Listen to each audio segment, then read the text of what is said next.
Up, boys? Today, again, we're on some Rocket League. Haven't played in about 2 days, 3 days, so I might be rusty.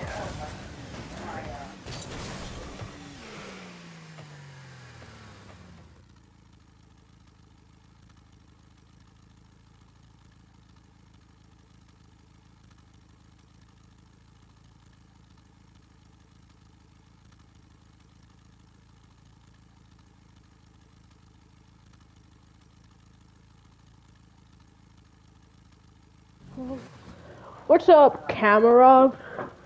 My controller died, so I had to put it on the charger. What's up? I just got back from my grandma's.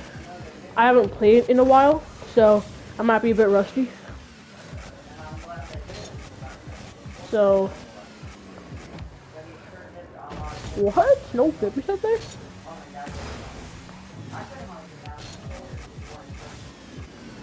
What am I doing? I don't get it. What am I actually doing there?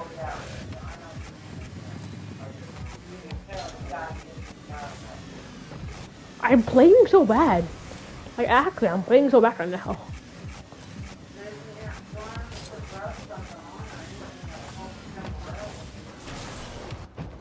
Even, okay.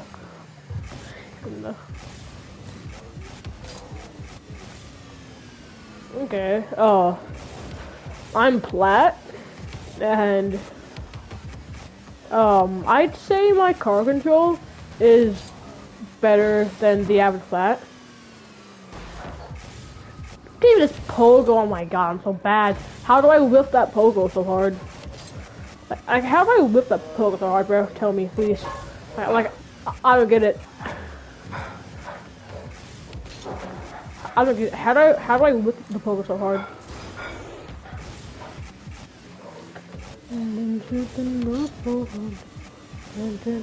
Ooh. Give me this, boy.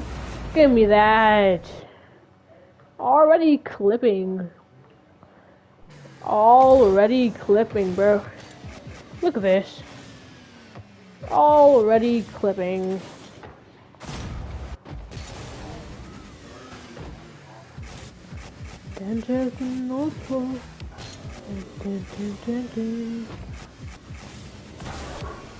Hi, bro. Oh. You know, so already clipping. When I get back, getting a flippy set. I got that flip there. What? Go for double? Yeah, bro. I'm a plat freestyler. I'm a plat freestyler. So tell me if you think what am I doing? If I'm better than the average plat. I'd say I am, but I don't know. What am I doing, bro?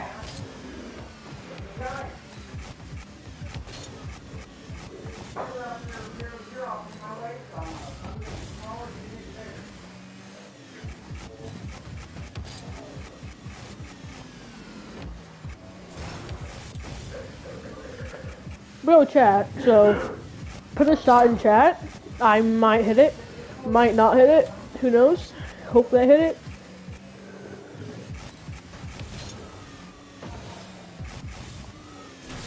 What am I doing? Healing shot is very close. That was kinda clean. I got the angle. Was not fast though at all. I got the angle, but it wasn't fast.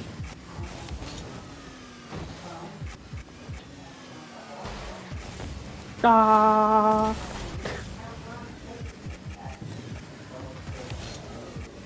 Well, what am I doing? What am I doing? What am I doing, chat? Flip reset. Nope.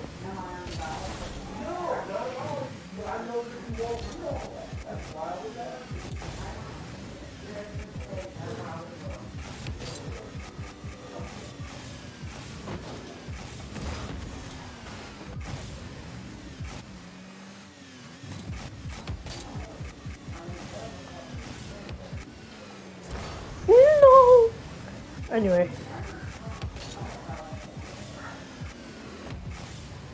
Yeah, boys, so like, I'm a plat. I can hit a flip set right here.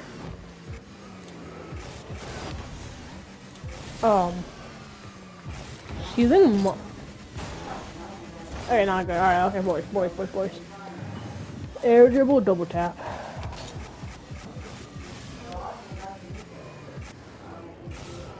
No. Alright. Flip reset, double flip reset. Okay.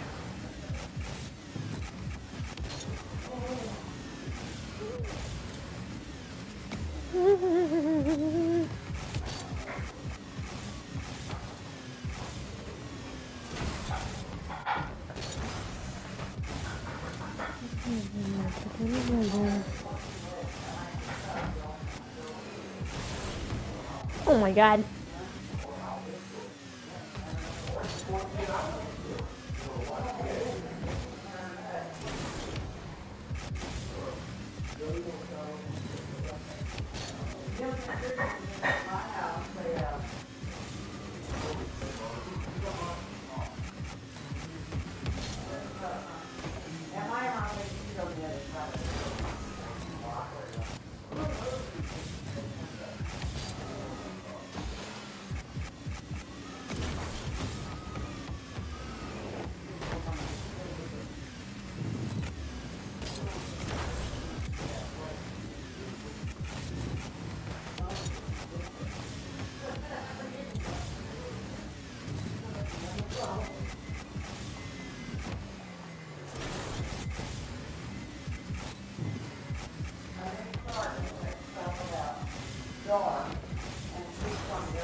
Anyway, boys, I'm trying to talk a bit more than usual, so you have some content, besides just me playing the game.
What? No flip reset? What am I doing?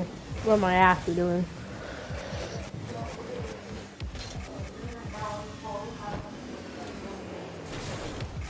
Alright, boys, so tutorial on a flip reset. Pop it off the wall. Hold up, let me just. Alright, tutorial on how to do a flip reset. So first, for right now, you're just gonna practice on getting a good setup. So get the ball about right here. Hit off the ball. Stop. Don't wanna play? Oh, yeah, sure. Why not? First, let me finish the tutorial on how to do a flip reset, so I can go on my channel though. But yeah, sure. Hold up, am I muted? No, okay, good. Alright, so, wait, hell. Do you know how to do a flip reset? If not, I will teach you.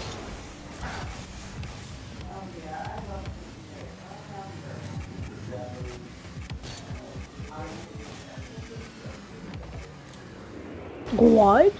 Anyway, yeah, I can teach you.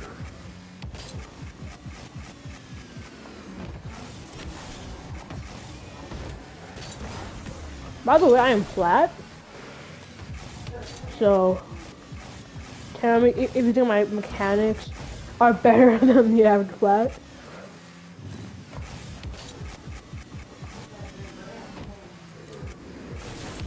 Oh my god.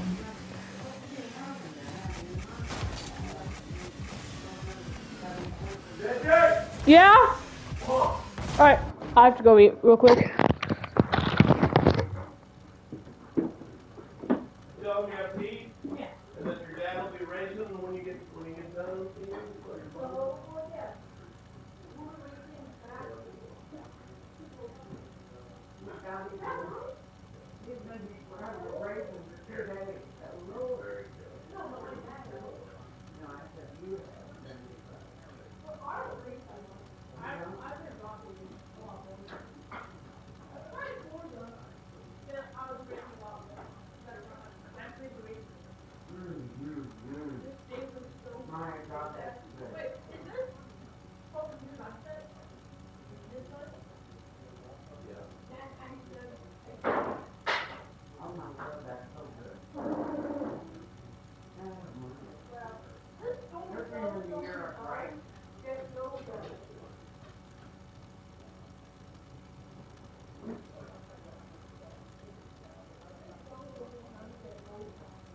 I should go lay down.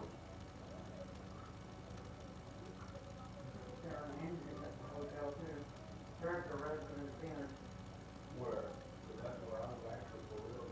No kidding? Yeah, but I don't know. This time, I think.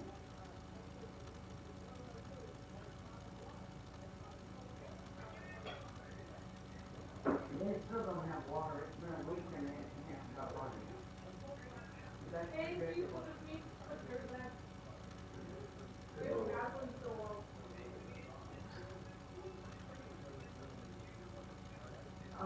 They go to the situation. I might be one of the best I ever had. Well, better than the hook out? Right.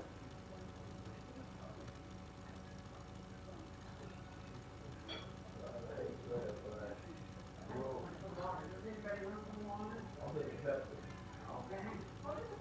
They like water. They're in the freezer. I'll take a water.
Seven bar grill.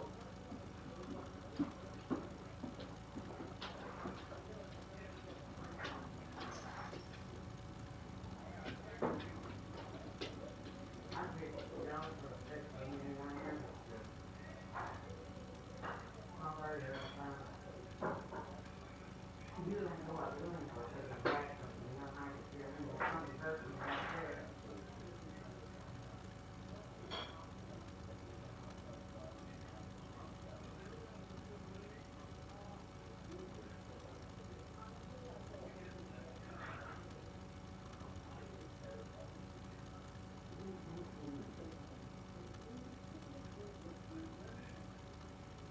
Be my best meal this year. Stuff like that, you got the last. You try?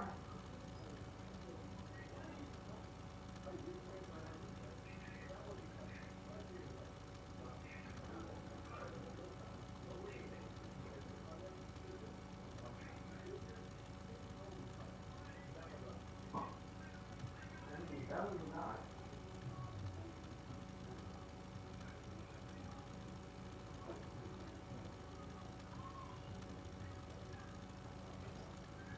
I don't usually like a strip steak because we usually turkey cook.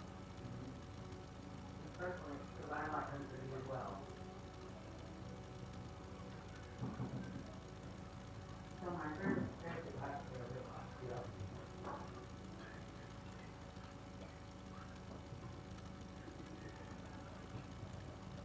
You looking for a wine glass, honey?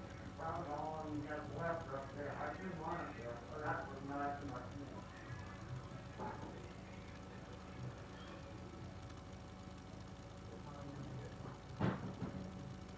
I really don't care.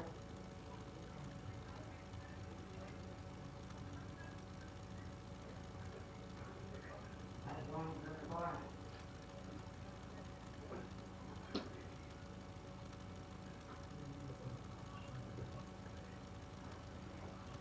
JJ, you're not saying anything. I'm just saying, you good? Ryan, so.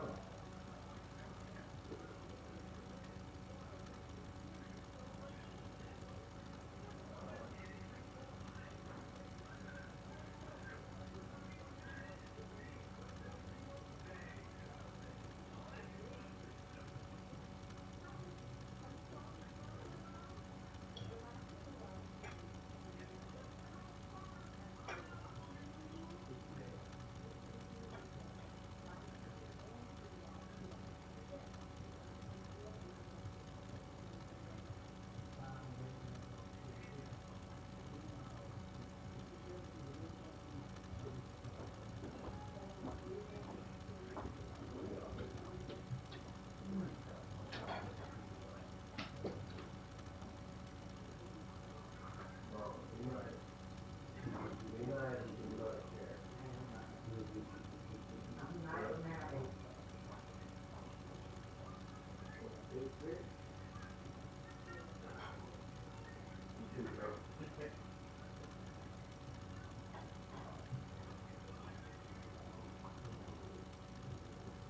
You want me to take a picture of your drink?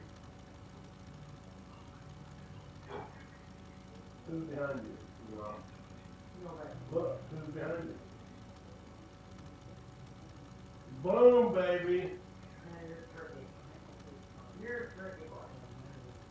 Well, I knew you could figure it out. Don't please bother me. I'm into the Jewish food. Yep.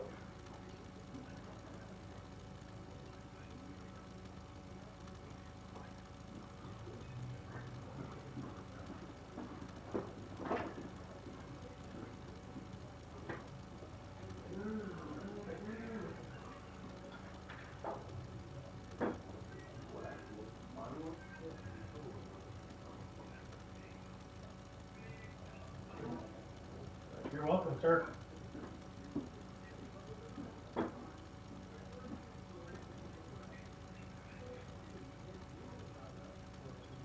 Well, I make it. I eat real steak. You would argue me like I wouldn't. Someone usually I don't eat the steak. This is so good. I can't hide.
waiting for it, baby.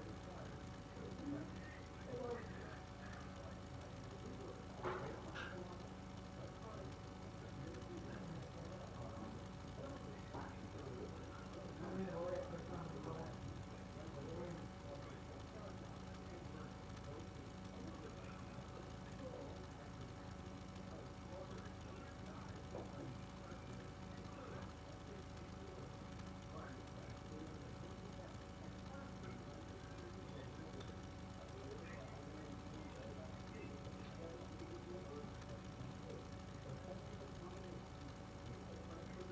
Hey, David, Maddie got home today. She forgot to send me.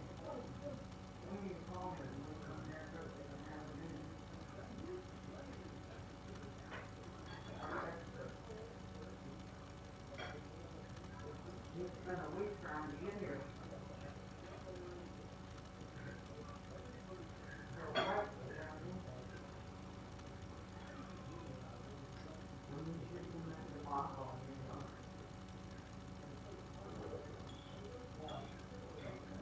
Yeah.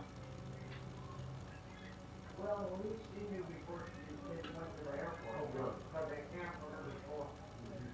But she could have even gone home even if she wasn't there, because those other poor people with little kids and everything else couldn't get out there and couldn't go home. Well, that wasn't enough, huh? 5 days of that, what are you living with a little kid? Oh my God, that was just a nightmare.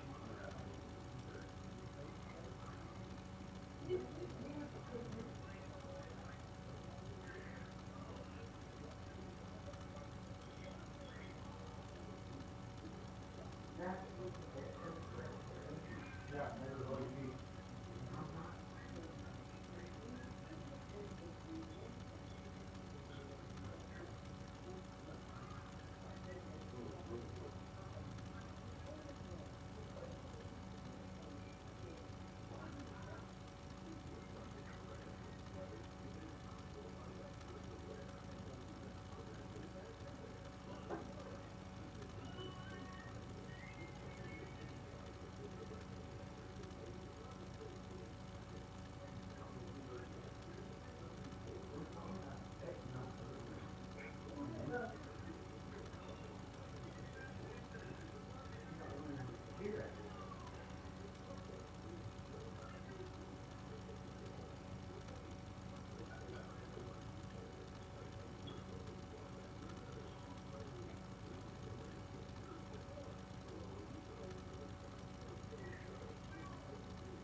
I know what this is, you know, but you do the way they go.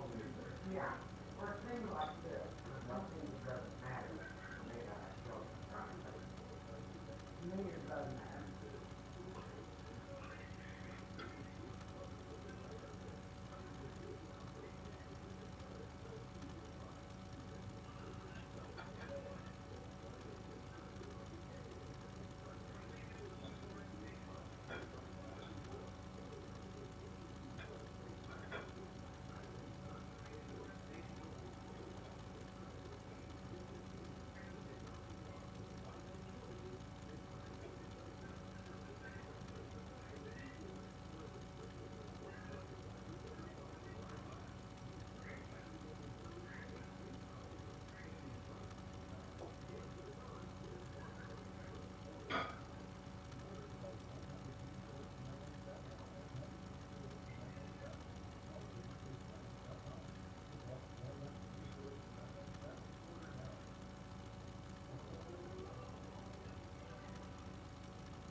There's something that says, what is it there that says, lock,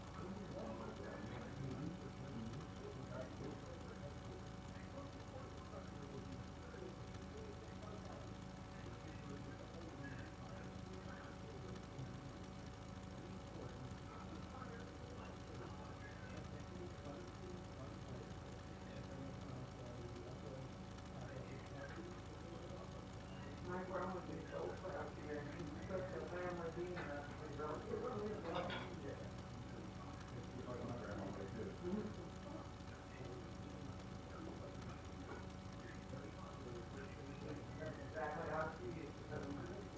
all that for you, that's the rest of it.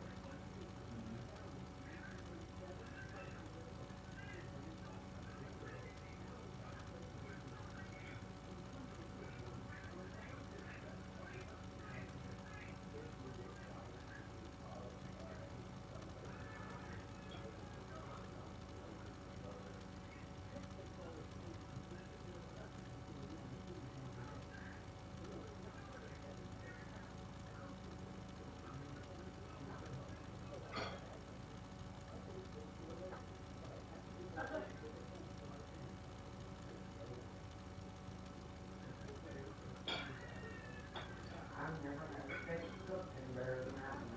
Yeah, it's perfect. Perfect one.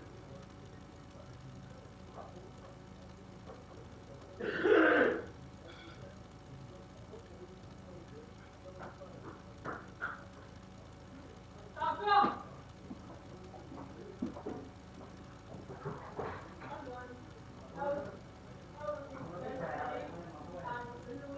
Momo went animal over there. Oh,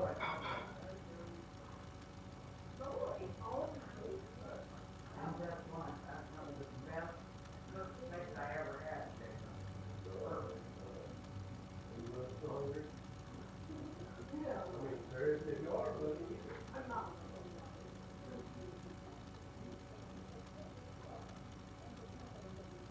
Sometimes you just don't know when you bring you.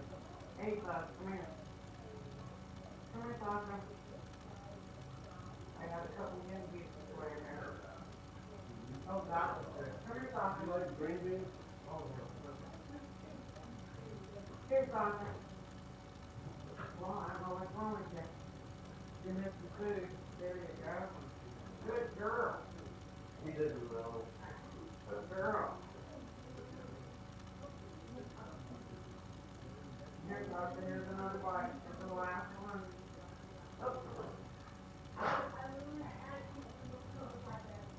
Oh. Everything was good. I had too much food. Really good. Shouldn't have gave me that much food. Alright, but I'm back. I'm back, boys.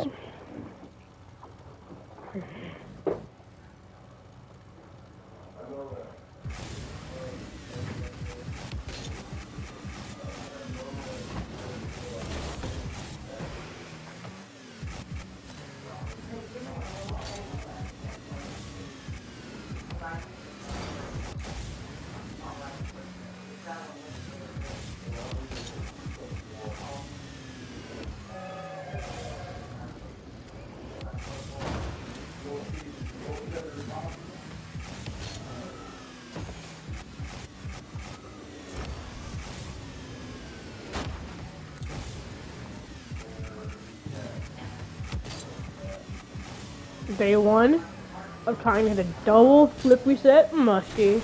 I mean just a double flip reset.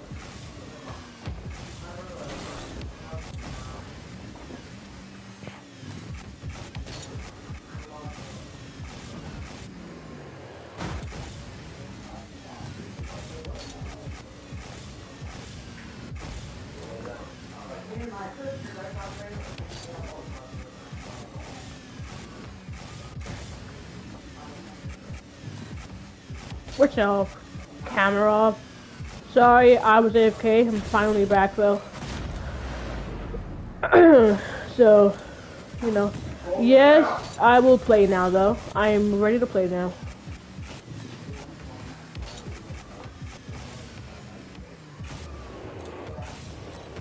I wasn't a bad variable. Wasn't great, but it wasn't bad.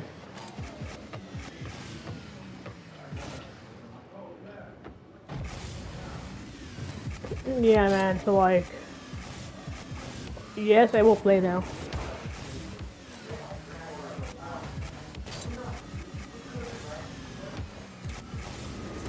E.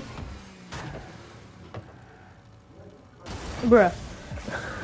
How do I even do it that high? I don't get it.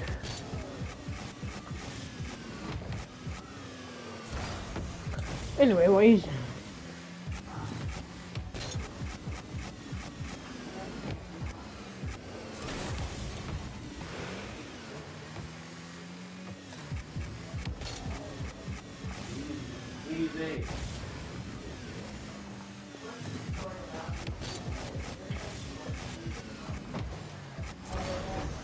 No.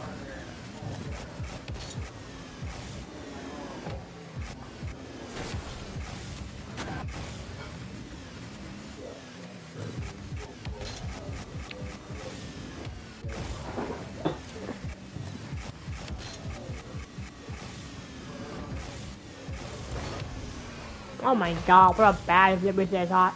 Anyway, camera off. I am ready to play whenever you are. Whenever you want to play, I'm down.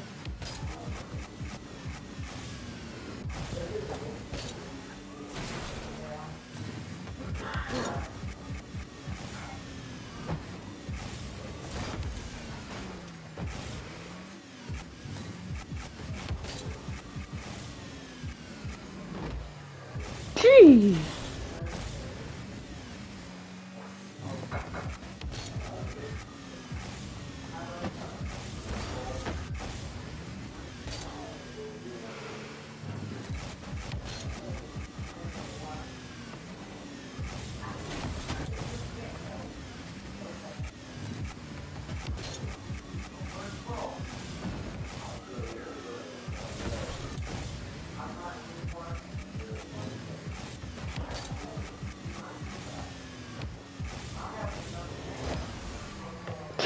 What was that touch?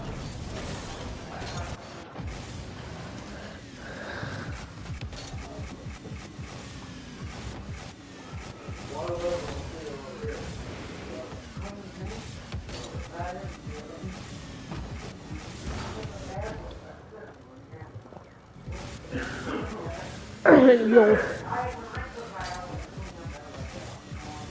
Oh my god, I'm full. Holy, I'm full. Holy, I'm full, bro. Holy.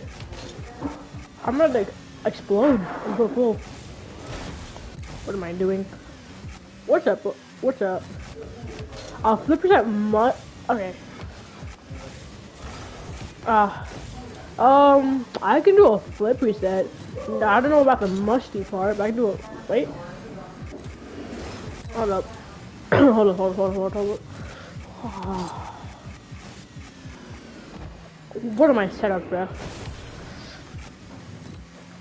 I prefer musties off the right wall. So maybe right wall? Oh my god, so bad. What am I doing? Okay, hold up. I think I need more space for this. I think I need more. I think I need more space for this.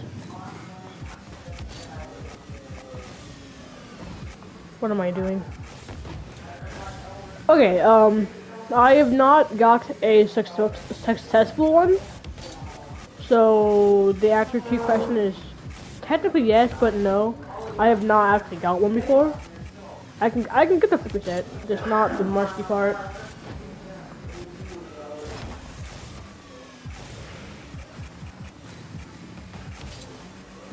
Can you?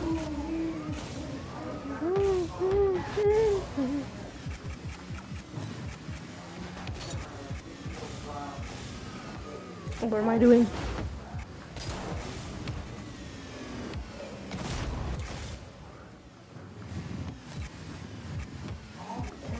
Nice. Wanna do horse for fun?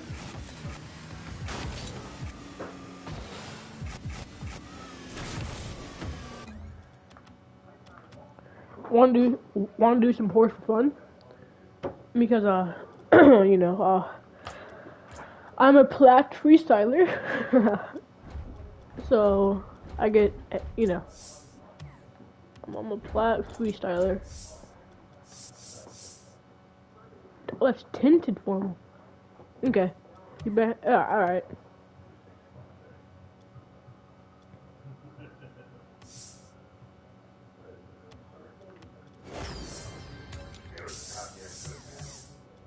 That's kind of sick. Why the why it's so clean? Oh yeah, bro, it's fine. It's fine. I just did. Bye.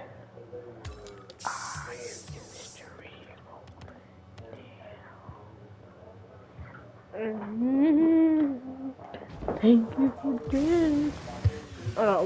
Dude, don't we just go hard in this?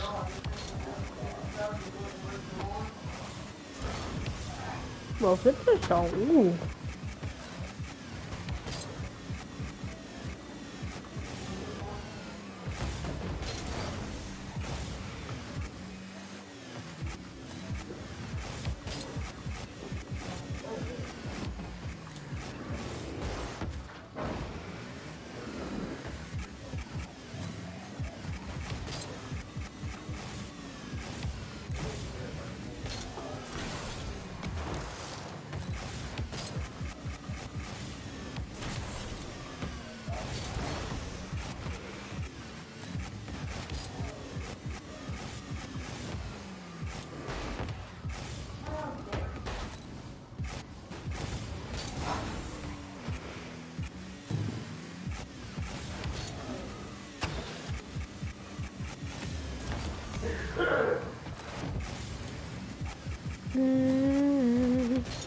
Thank you for bam bam bam bam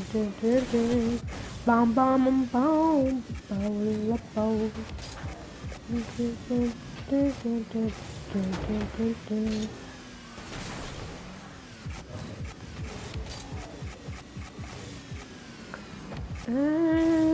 Oh my god, what am I doing? Yeah, so like. Ooh. Yeah? Alright. Oh, what are you doing? Just practicing. Practicing.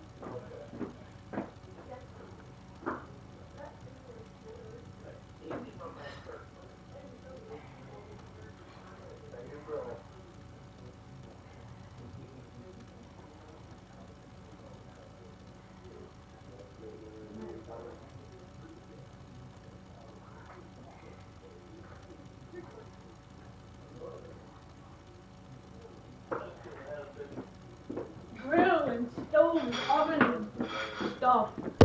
Come back, guys. I am back.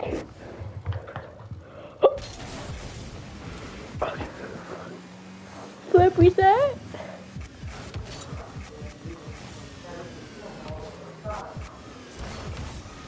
Bro, okay, bro.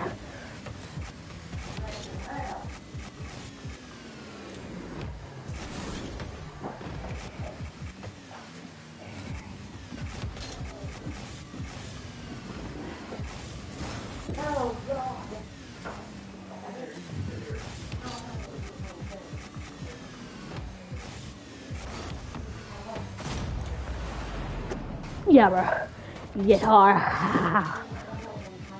Sister. Sister. Alright, anyway.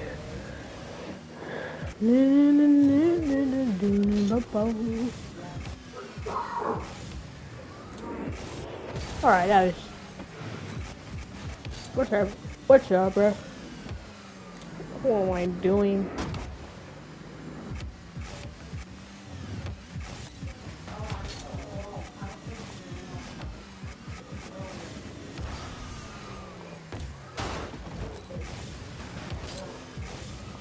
Anyway.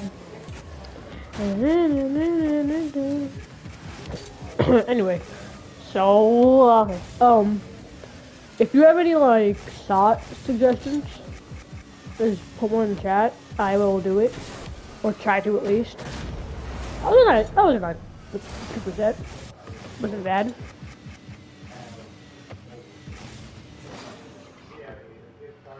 I slowed it down a lot. And it was kind of like a...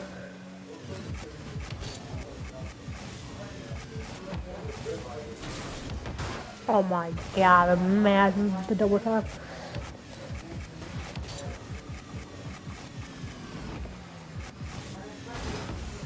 No shot? Ah! Alright.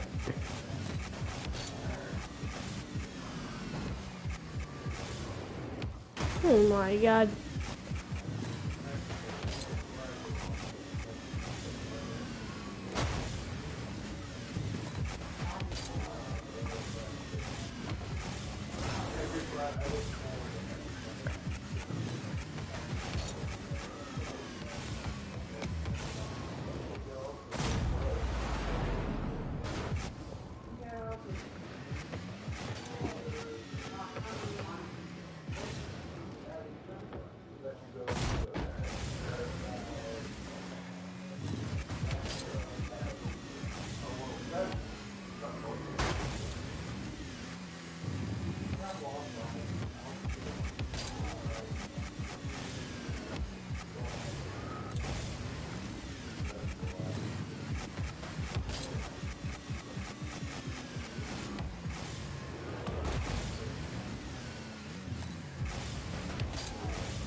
Alright.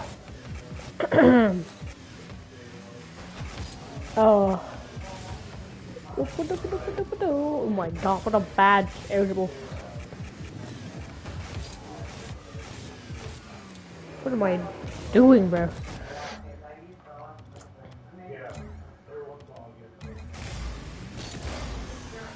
What am I? Where?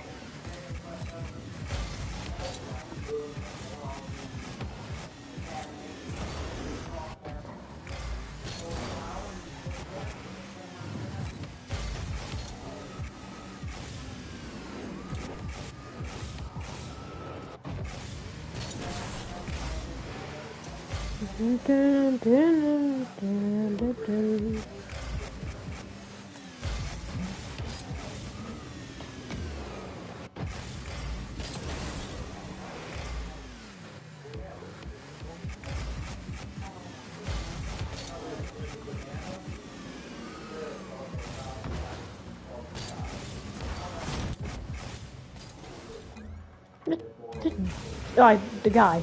Yeah, it does not feel right having not. It does not feel right having limited boost in free play. Change my mind.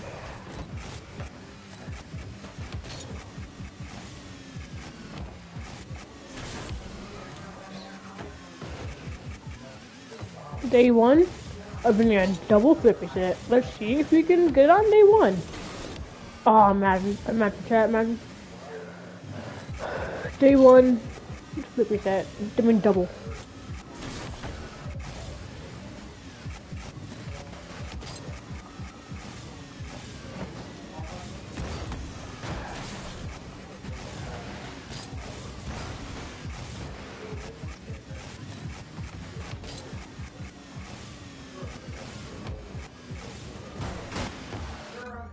Well, I gotta get the octane for this. Bro, can I? Hold on, let me move this chat. My steering was in the way. Hold up, I gotta move it.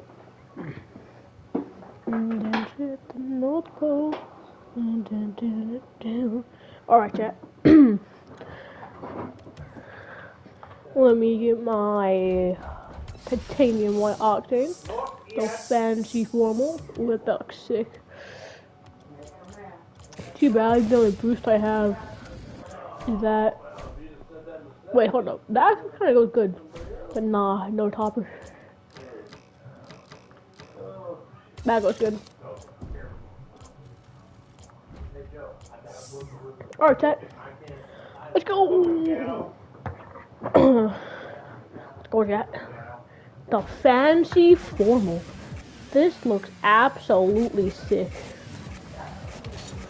Ever since I started pros using it, I always wanted it. But like I just never knew. But it was never in the item stock. What a flick. What banger. Dance at the North Pole.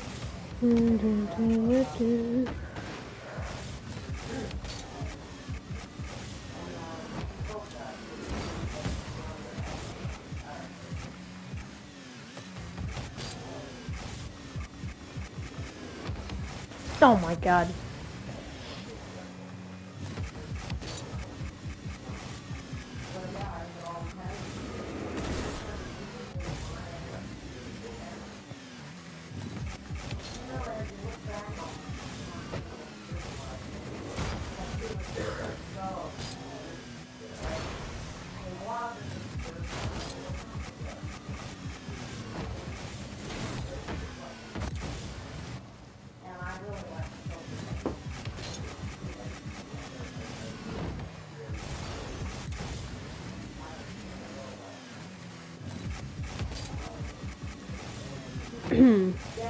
Already flip reset again, plat. Yes, sir.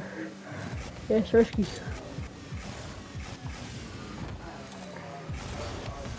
I am so bad. Bounced.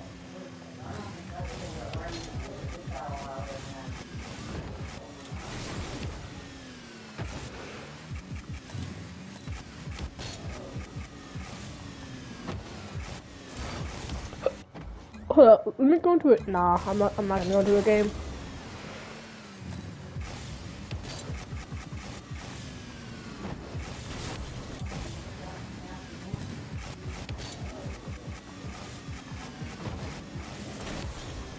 I'm so bad. Anyway.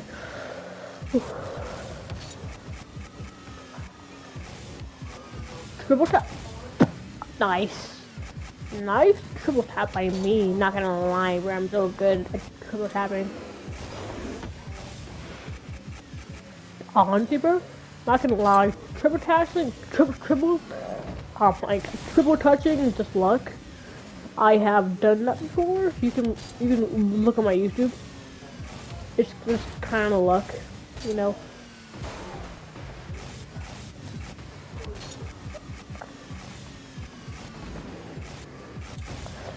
Oh my god, bro. Hold up. Peek? No, why?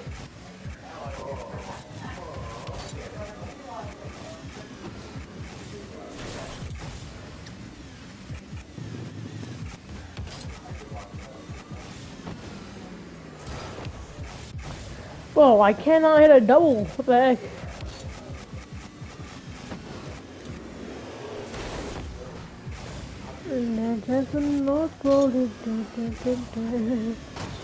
That'd be great.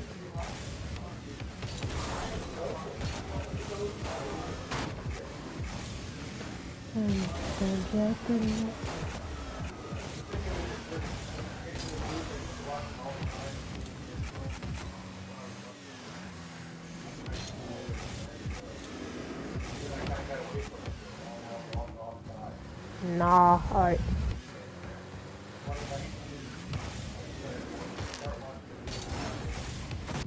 Alright, chat.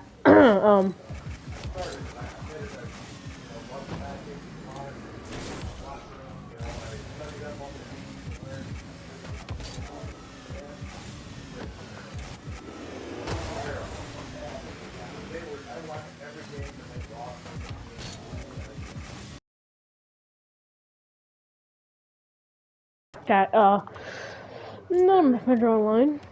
So I'm just gonna get to level 10 and do some comp after I reach level 10. Hold up. All right.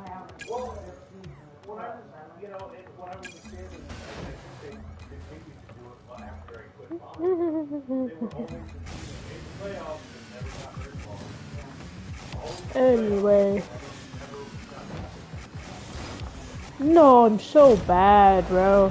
I can't even get a double flip reset, bro. Like, who even am I? I can't even get a double flip reset.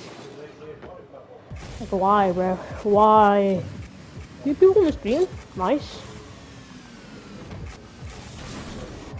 No. Nice.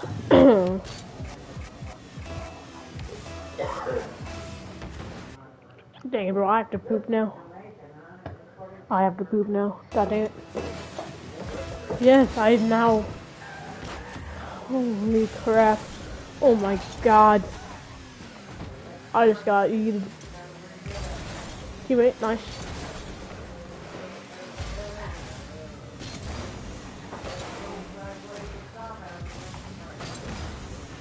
Alright, so he's not silver.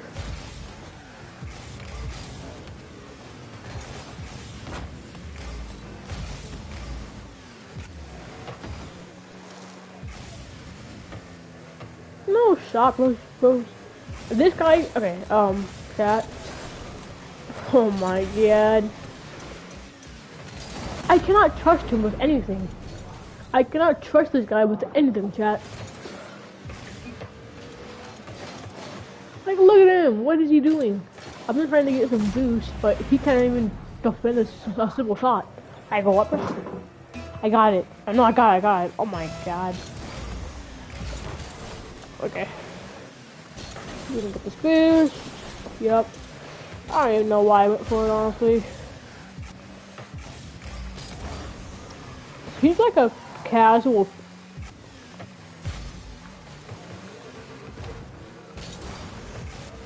What am I, half lips? teammate. Finally. You do deactivate. Nice.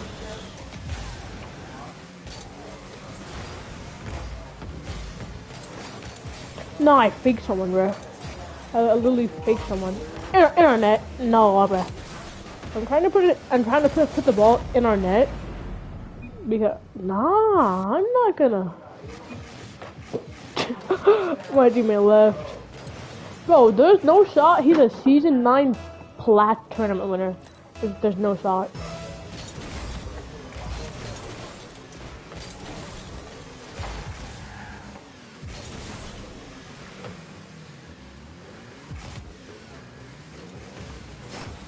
We do not have birthday parties. A what? Oh shit, you can hear me? Yeah, bro. Oh, that's not good for us. Oh my god. That's alright, it's alright. What's your rank? Huh? Gold? Gold 3. Nice. I am plat 3, and I'm streaming right now. By the way, I'm streaming. Nice. How many viewers you got? As of right now, 5. 5, that's a lot. Thanks. I'm No also problem, a freestyler, so I can hit it up to percent. Damn. It's fine. Wanna This party kid's up? sweaty. Yeah. How long you been streaming for? Let's see. I've been streaming for 54 minutes. Oh, shoot. That's not good. Bumped him. Got the boost. I'm gonna take it mid. That's you. Oh, my bad. My bad. No, you're good. You're good. Hey, he's coming. Oh my god, no boost. Nice. Nice pass. I mean, nice takeover. Passing. Pretty good pass, if I do say so myself. Can you get that? Yeah. Nice.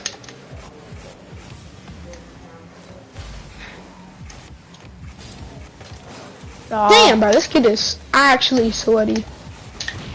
Got him. I'm gonna get this back with. Got you. I'm gonna aerial this. Oh, you. Nice. I have no boost now. Ooh, Oh, wow. oh my god. I'm dead. No way. He whipped. I missed. Why does the ball do that? I don't understand. It like. I mean, it's not that bad. It's not that bad, Devo. Yeah. Nah. Oh, he whiffed that. He hard whiffed.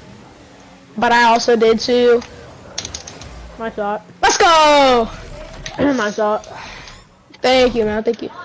Bro set me up. He set it up for me. Honestly. Great pass. Bro, by the way, I don't even have the Dominus. I do not have it. Dang. Oh, what Yeah, the? sure, Devo. This That match has a minute left, so not now, but after the match, yeah. Oh my god. Are you talking to me? No, my cat. Oh, let's go. What a save, what a save, what a save. Thanks. That's. I got. Oh, I have no boost. It's. Oh. Ooh. Oh, no way. No way. I'm so bad. What am I doing? All right. Air I'm duel? taking this middle boost. All right. Oh shoot. All right. Nice. I'm back. Oh, he hit Nice. that? He should not hit that, to be honest. You? That's way too hard. It's alright, it's alright. Damn, that's not good. Coming back. Take that, take that. Nice. Got him? To you? That's not happening. To you? That's I fine. hit past you. It's not happening, bruh. GG's. Bro, alright, hold on. Ooh, I Yeah, have no GG's. boost. I have no boost. I can't do anything. GG's. This is man. Wanna party up?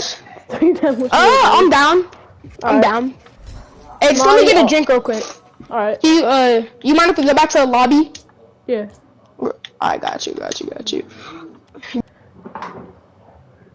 Alright, chat. We are going to do a private match. And, the code. Alright. Infinite boost, infinite length. Alright. Name, Goofy. Password. AHH. Yeah, okay. So once he's back, then, yeah. Once he's back, I'll start the private match.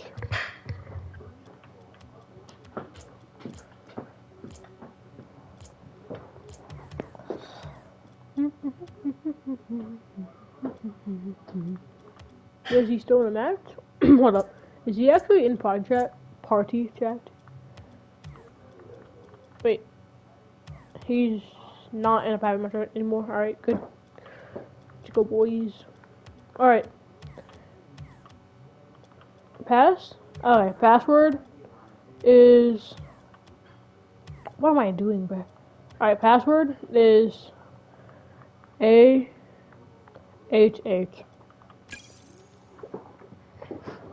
That's the password.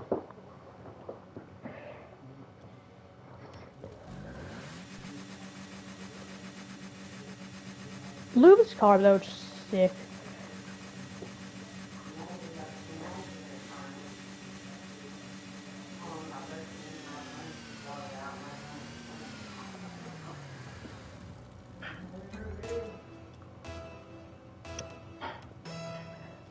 Go to party chat.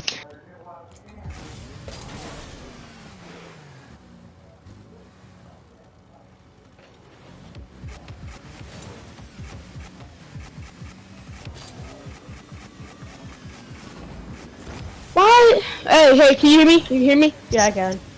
No clue what the hell just happened. That's not an actual person, is it? Yeah, it is.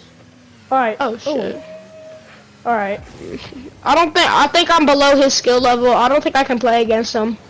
Okay, this is, no wait, don't hit it. This is a freestyle tourney. By the way. Oh. Look at this. I don't do freestyles. What is that, bro? What is that?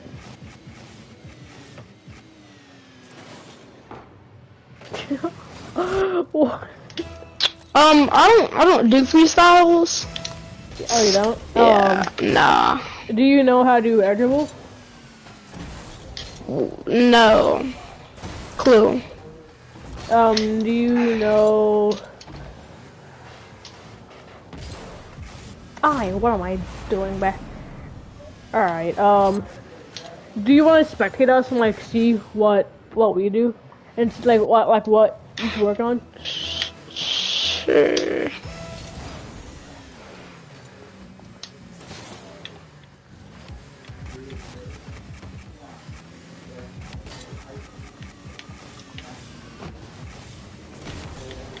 I'm so bad. I wasn't lying when I said I could hit a flip reset. That's really bad, though.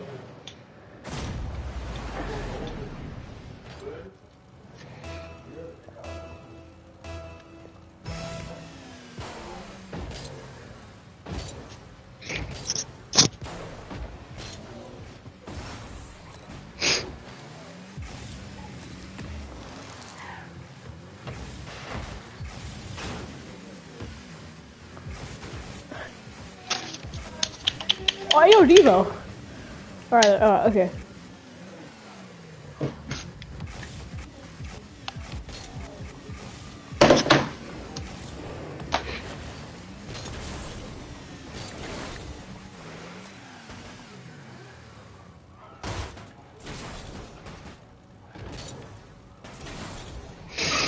Hey, wake up.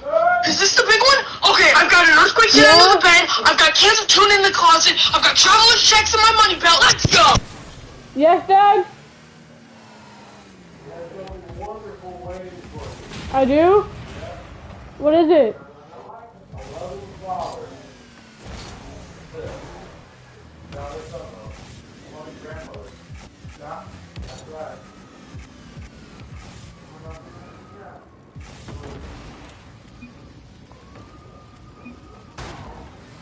But if you don't want it, Oh, I do. no, it's fine. Hold on, chat. I'm gonna be done. And I don't want you to eat this, or drink this, or do whatever. What is it?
Hey, Greg, whatever your name is, we men, and they're there at the cook this afternoon, and I explained something that he never heard of.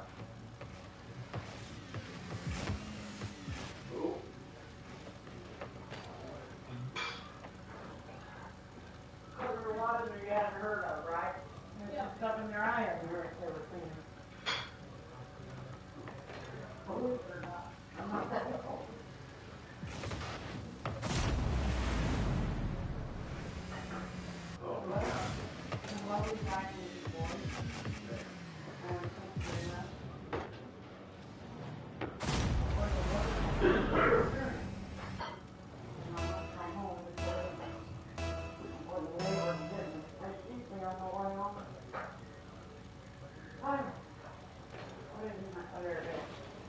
What they're doing my coat.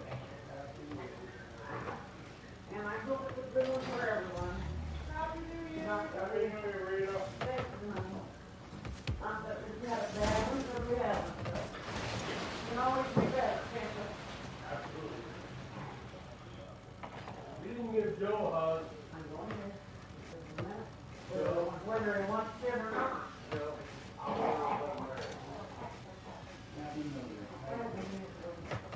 Nice spending the last day of the year with you. It seems like three. It does, doesn't it? All right, guys, I'll see you later. Bye, baby. Love you too.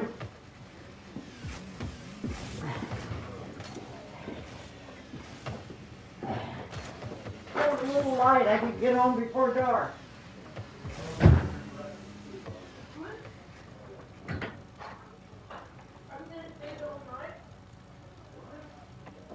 Well, according to chance of the big murders here goes way down. That's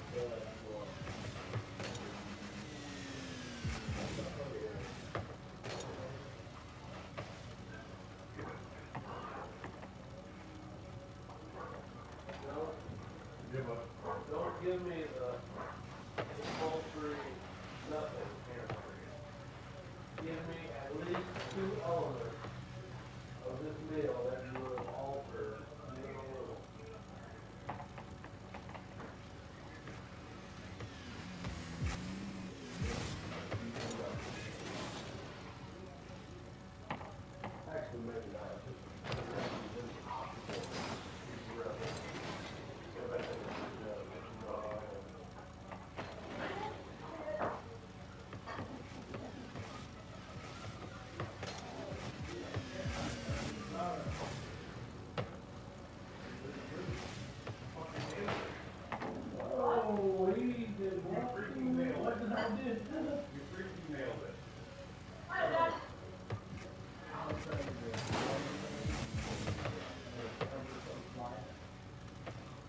I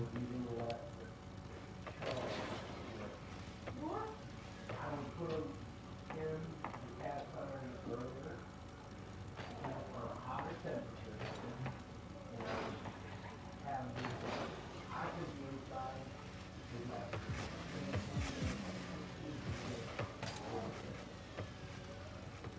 I would have put more fat and a little more red. That would have both of those. As it was for a single time, what I'm saying, if I had to give an answer, I would try to do that.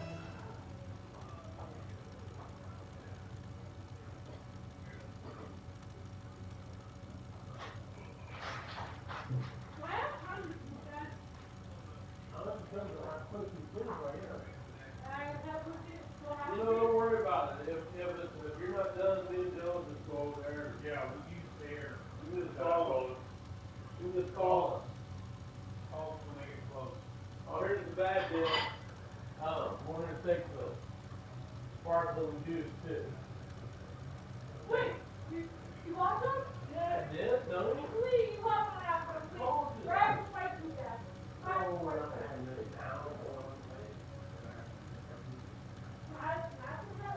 Yeah, I'll share. I will. I'll share some of that with you.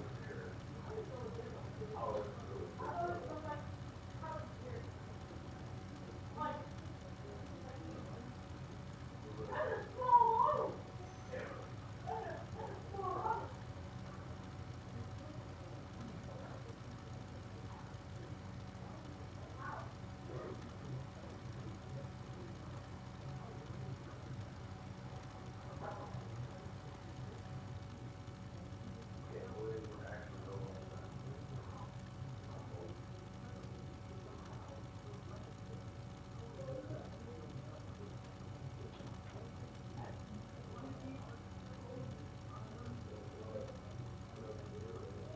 Joe, I'll take those steps.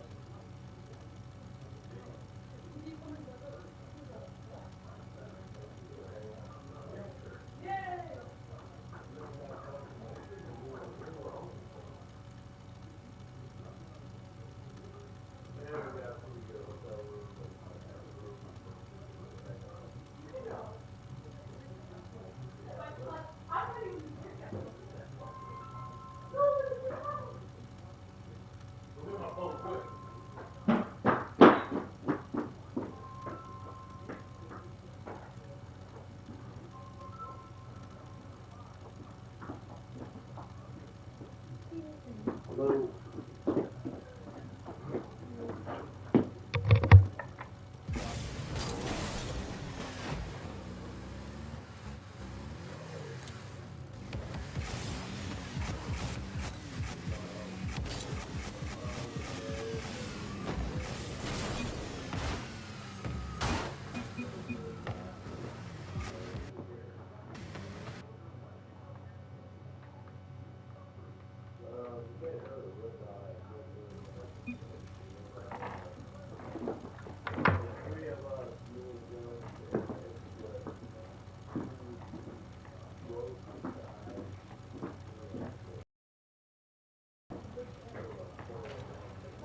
Say R. No! You got covered!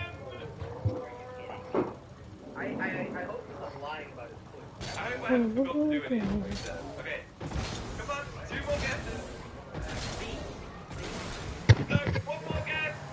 Oh, come on! I? Yes? No! You lose! Ah! Alright, chat. Oh my god. Oh my god, Evo.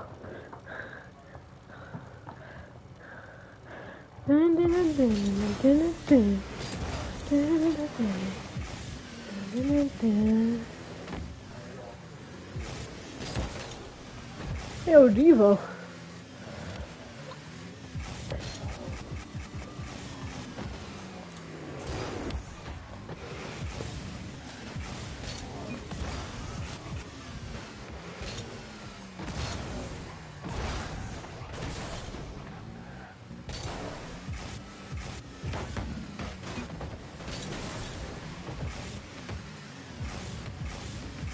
Oh, Devo. Fine.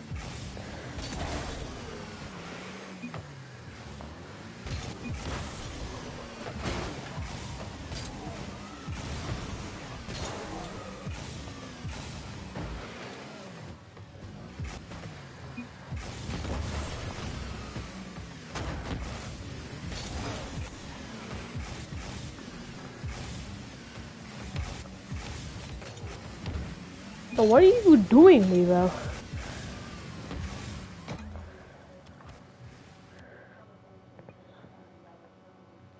I turned into a teenage Google Mug. I turned into a teenage Google Mug.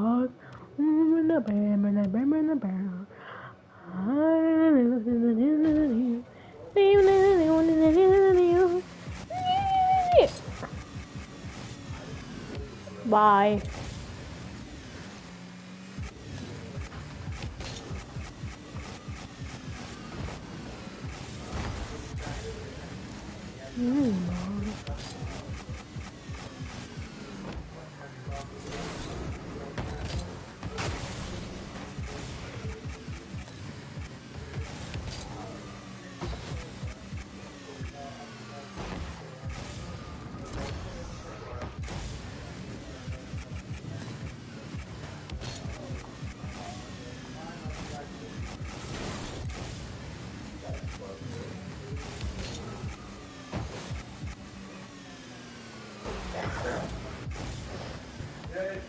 Yes? Time to go to hotel. Alright. Hotel. No hotel. Aren't you happy? Yes. I turned into a teenage Google Mug. Turned into a teenage Google Mug. I turned into a teenage Google Mug.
I turned into a teenage Google Mug.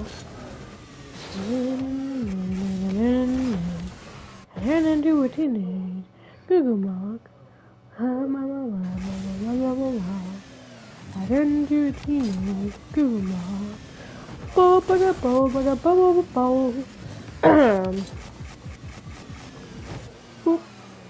Wait, chat.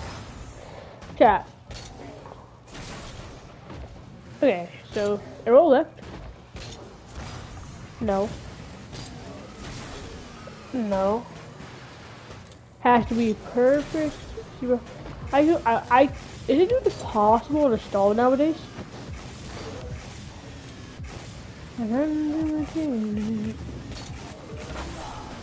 What the heck?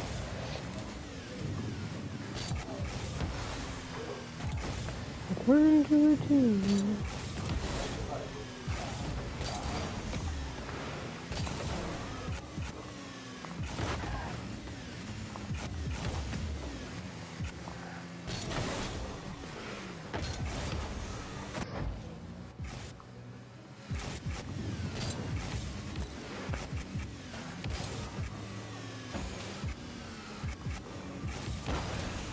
Jeez.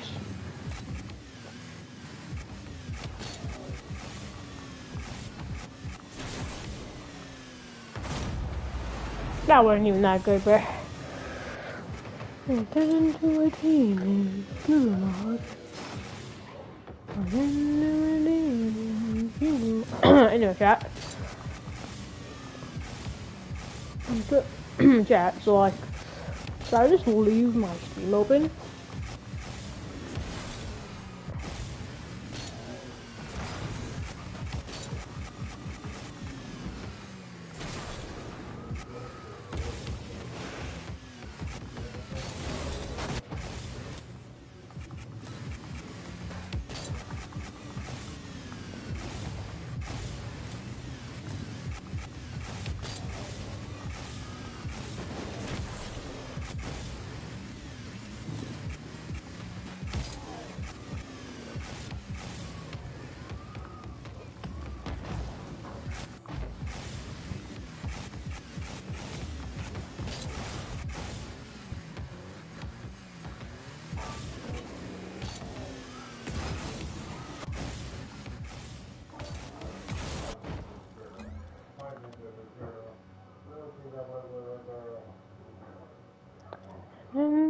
Into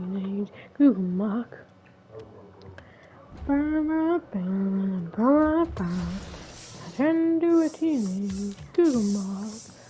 Turn into a teenage gulag. Wait, what is it? Knockout. No, I hate knockout. No one likes knockout, kid. No one likes knockout. What was it? Athletic. Musty. Mustard.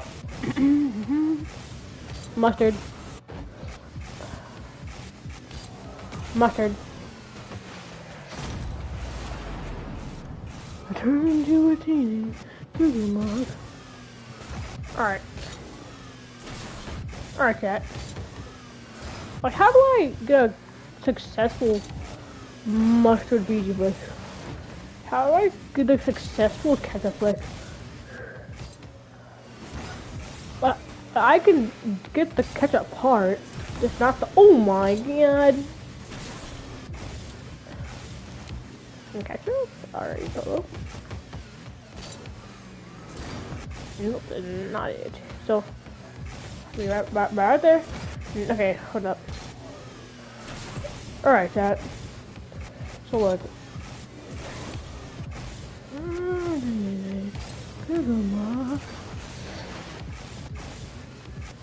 I turn into a teenage gulag. Oh my god, imagine. Alright, chat. Ceiling musty. Ground prints. Oh my god. Turn into a teenage gulag.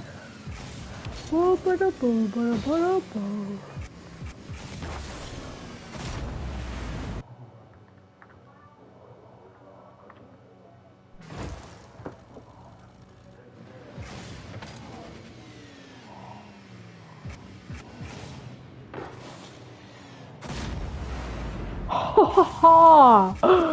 Yeah, let's go! My pins are just insane! What can I actually say?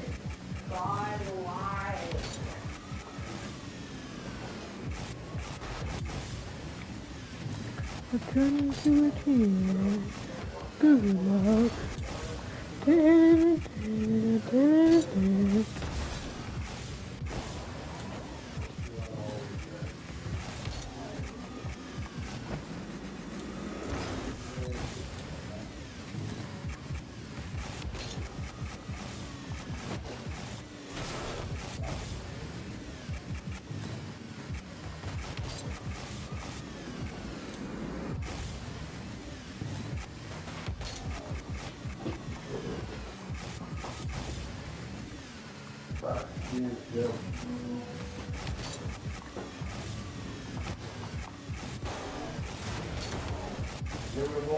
Nope. I heard Joe. What? Oh. Okay.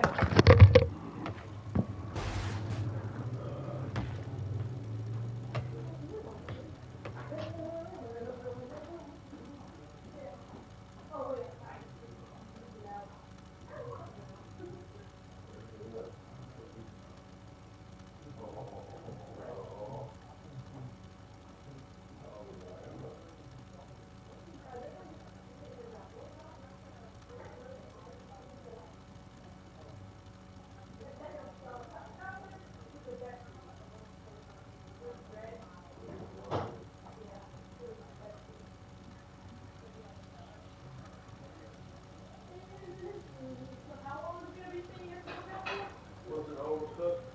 No. Honestly, I think I like my steak rare. No, I mean, was it overcooked tonight? No. You sure? Yeah, I'm sure. Honestly, that's the amount of char I like. It was more like medium tonight. Really? Yeah. To me, that was the amount of char I like. Oh, the char was awesome. Yeah. But I wish it would have been. It could have been charred more like red. that, and then not been. So, medium? Yeah. It could have been more red, I agree, but it was pretty good.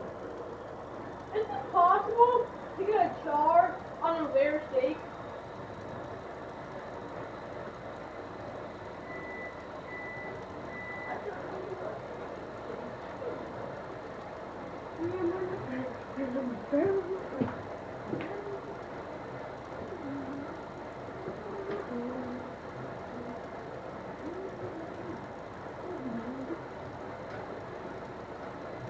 Oh, hold up, Tyron.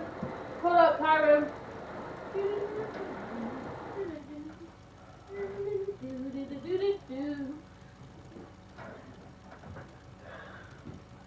Alright. Can I? What, Dad? Come here, fill the dog bowl up there. Okay, I eat 2 bowls of food, so just give her water. one sec, Tyron.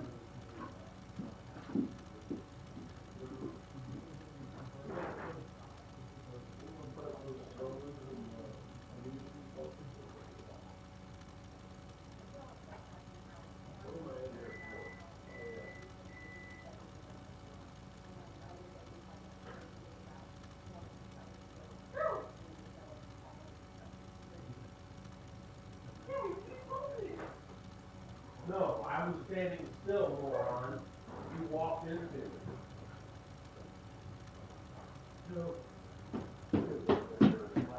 Alright, Tyron. Sorry for the wait. I'm back though. I'm back, Tyron. So, what did you say?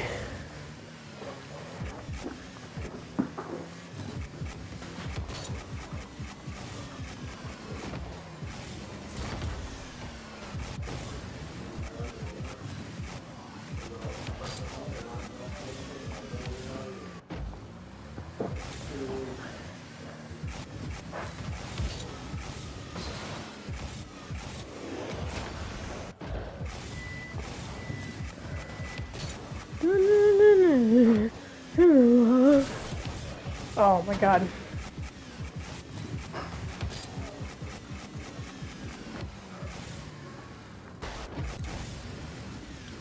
I turn into a teenage girl.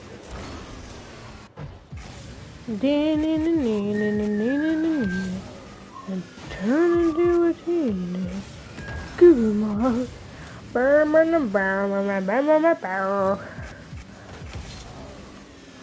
Alright, chat, I'm back by the way. If you couldn't tell I was back. Hold up. Let me check my chat.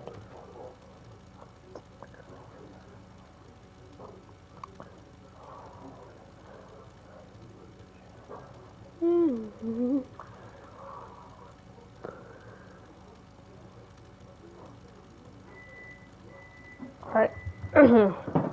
Alright. It's a re.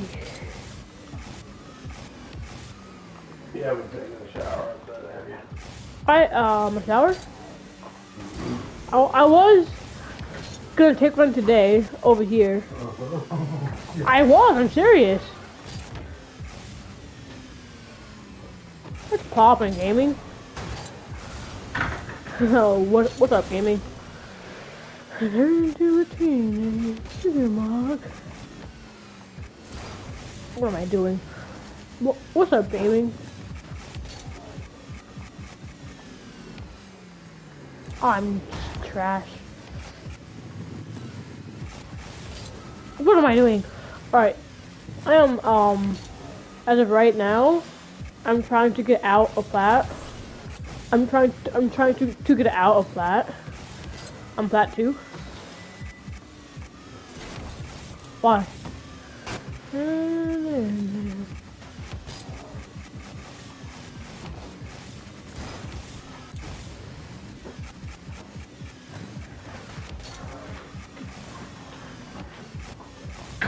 I mean, I am a freestyler too, or at least trying to be one.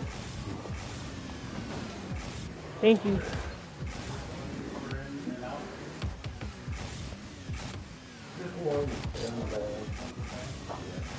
Thank you. Like, I'm a freestyler too, and I'm trying to get some more car control. Cause that's what I really want. You know.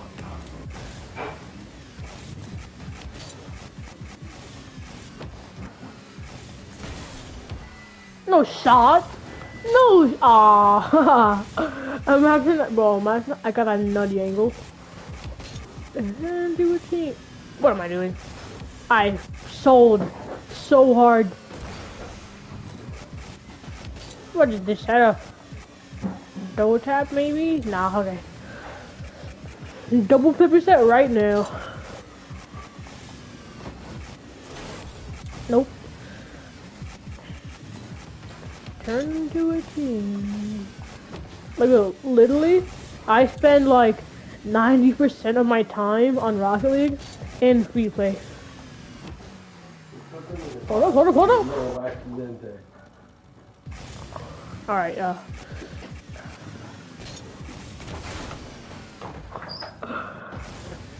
do you think I can hit a ground pinch?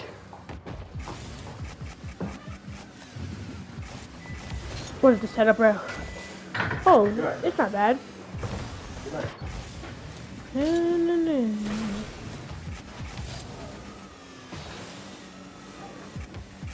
What am I doing? Let's see. Can I plat hit a ground pinch? I single jumped, what am I doing?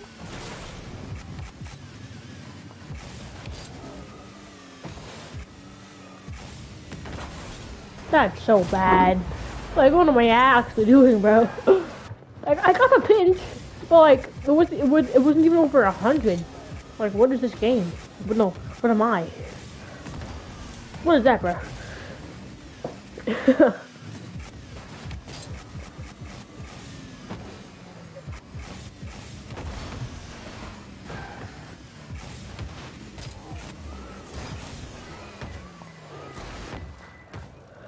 What rank are you?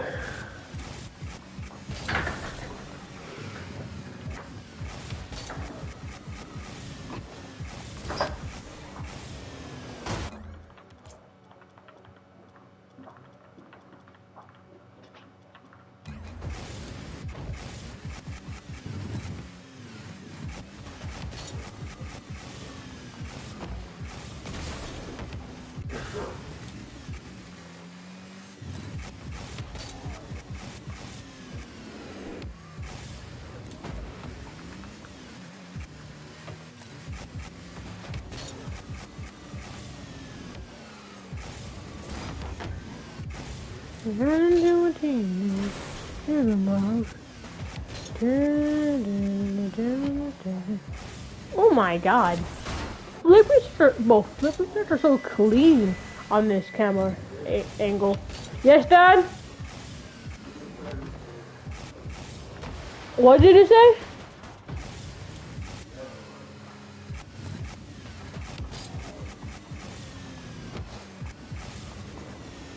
Look at this. Oh my gosh, that's so good. I'm not gonna clip this because I clipped 2 minutes of flip resets. I mean, that's like clean. I don't know.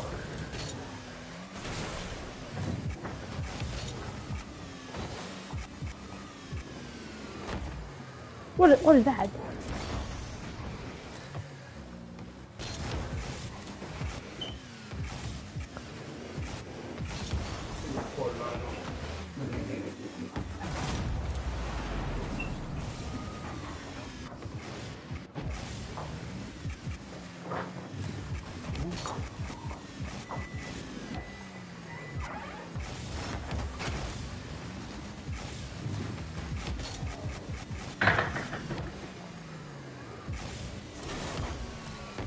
Ah.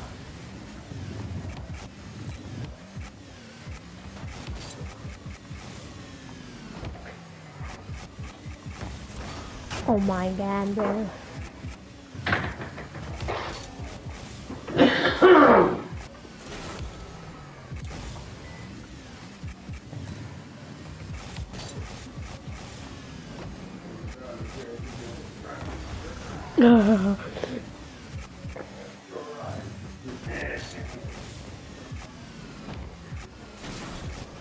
Oh my gosh, bro. Cocksure. Alright. Dream on, dream on, dream on.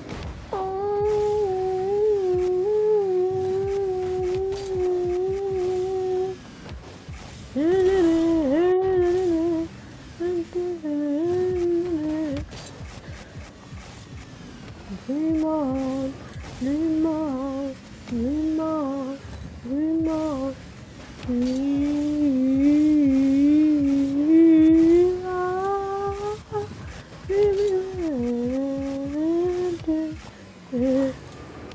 I'm wise.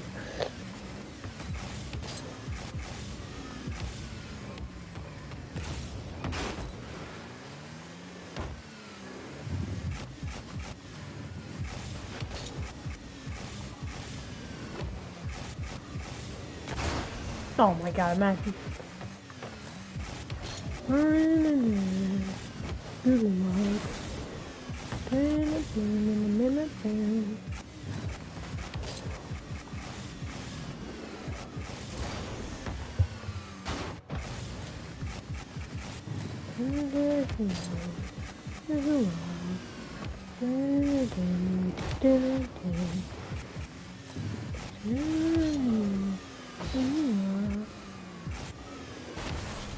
Oh my god.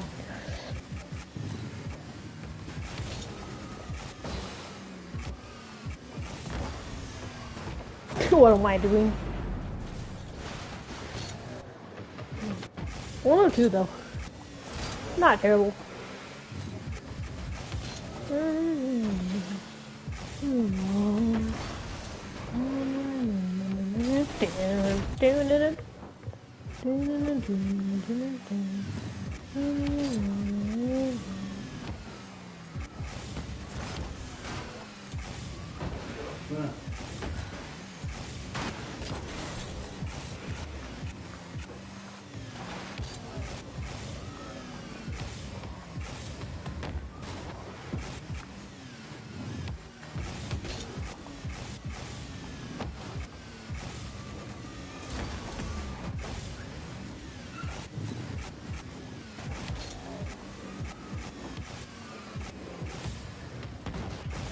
What is up, guys? Today I'm on some Rocket League. Rocket League.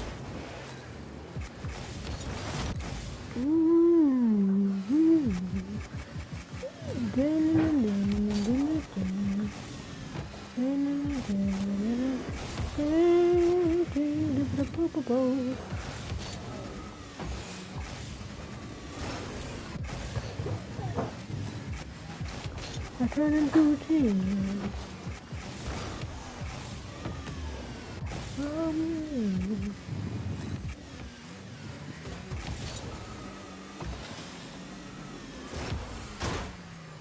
I turn into a teenage Google Mark.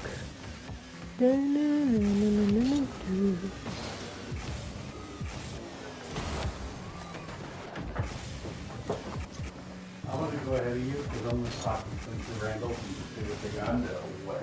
Yes way. Do you want to take one of those? What? Proper glass? Oh, no, that's it. You know you're gonna have to end up with that. You're going to Randall's,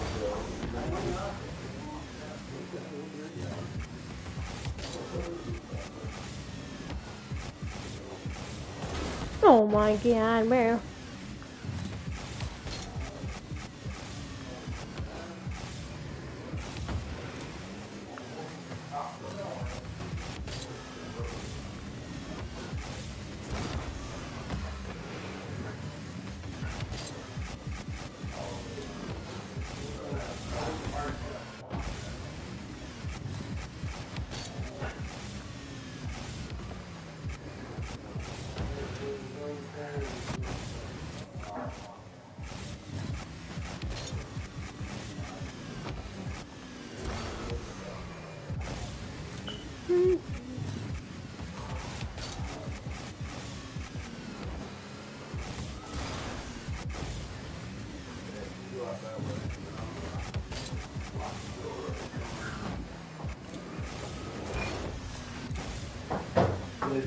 Yes.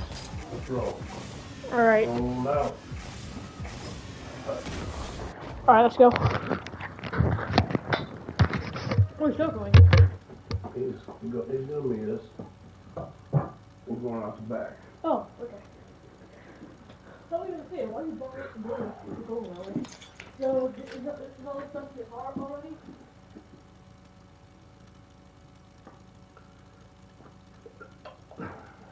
Is all this stuff in your car? Here, turn regular TV on in here.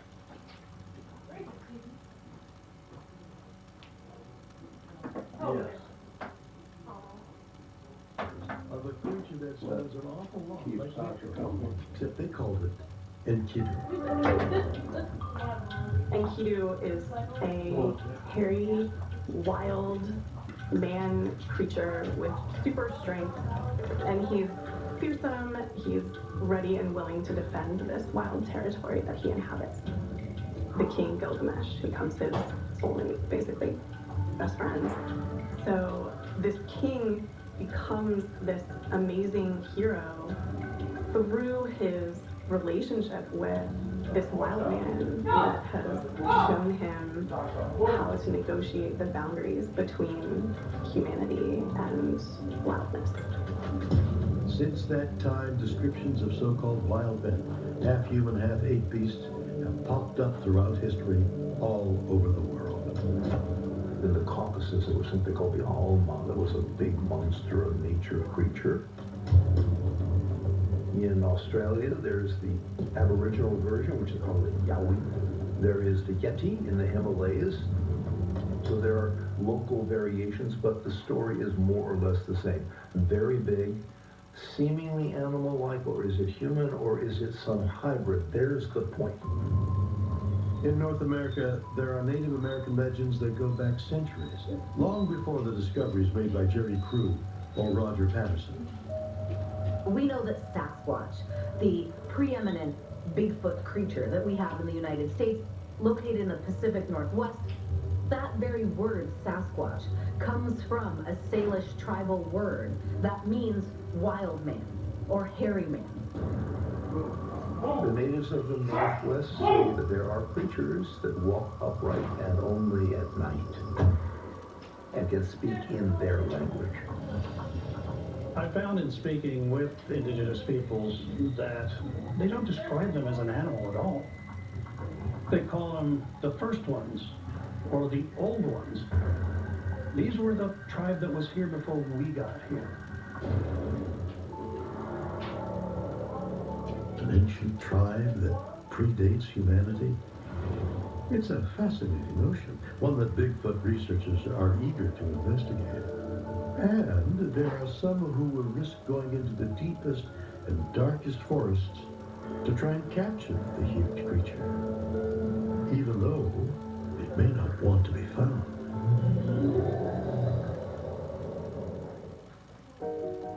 I always had a connection to my grandfather, and I always wanted to learn more about him. I discovered some very interesting documents on Ancestry. This is the registration card for the draft for World War II, and this is his signature, which blew me away. Being able to make my grandfather real, not just a memory, is priceless. His legacy lives on.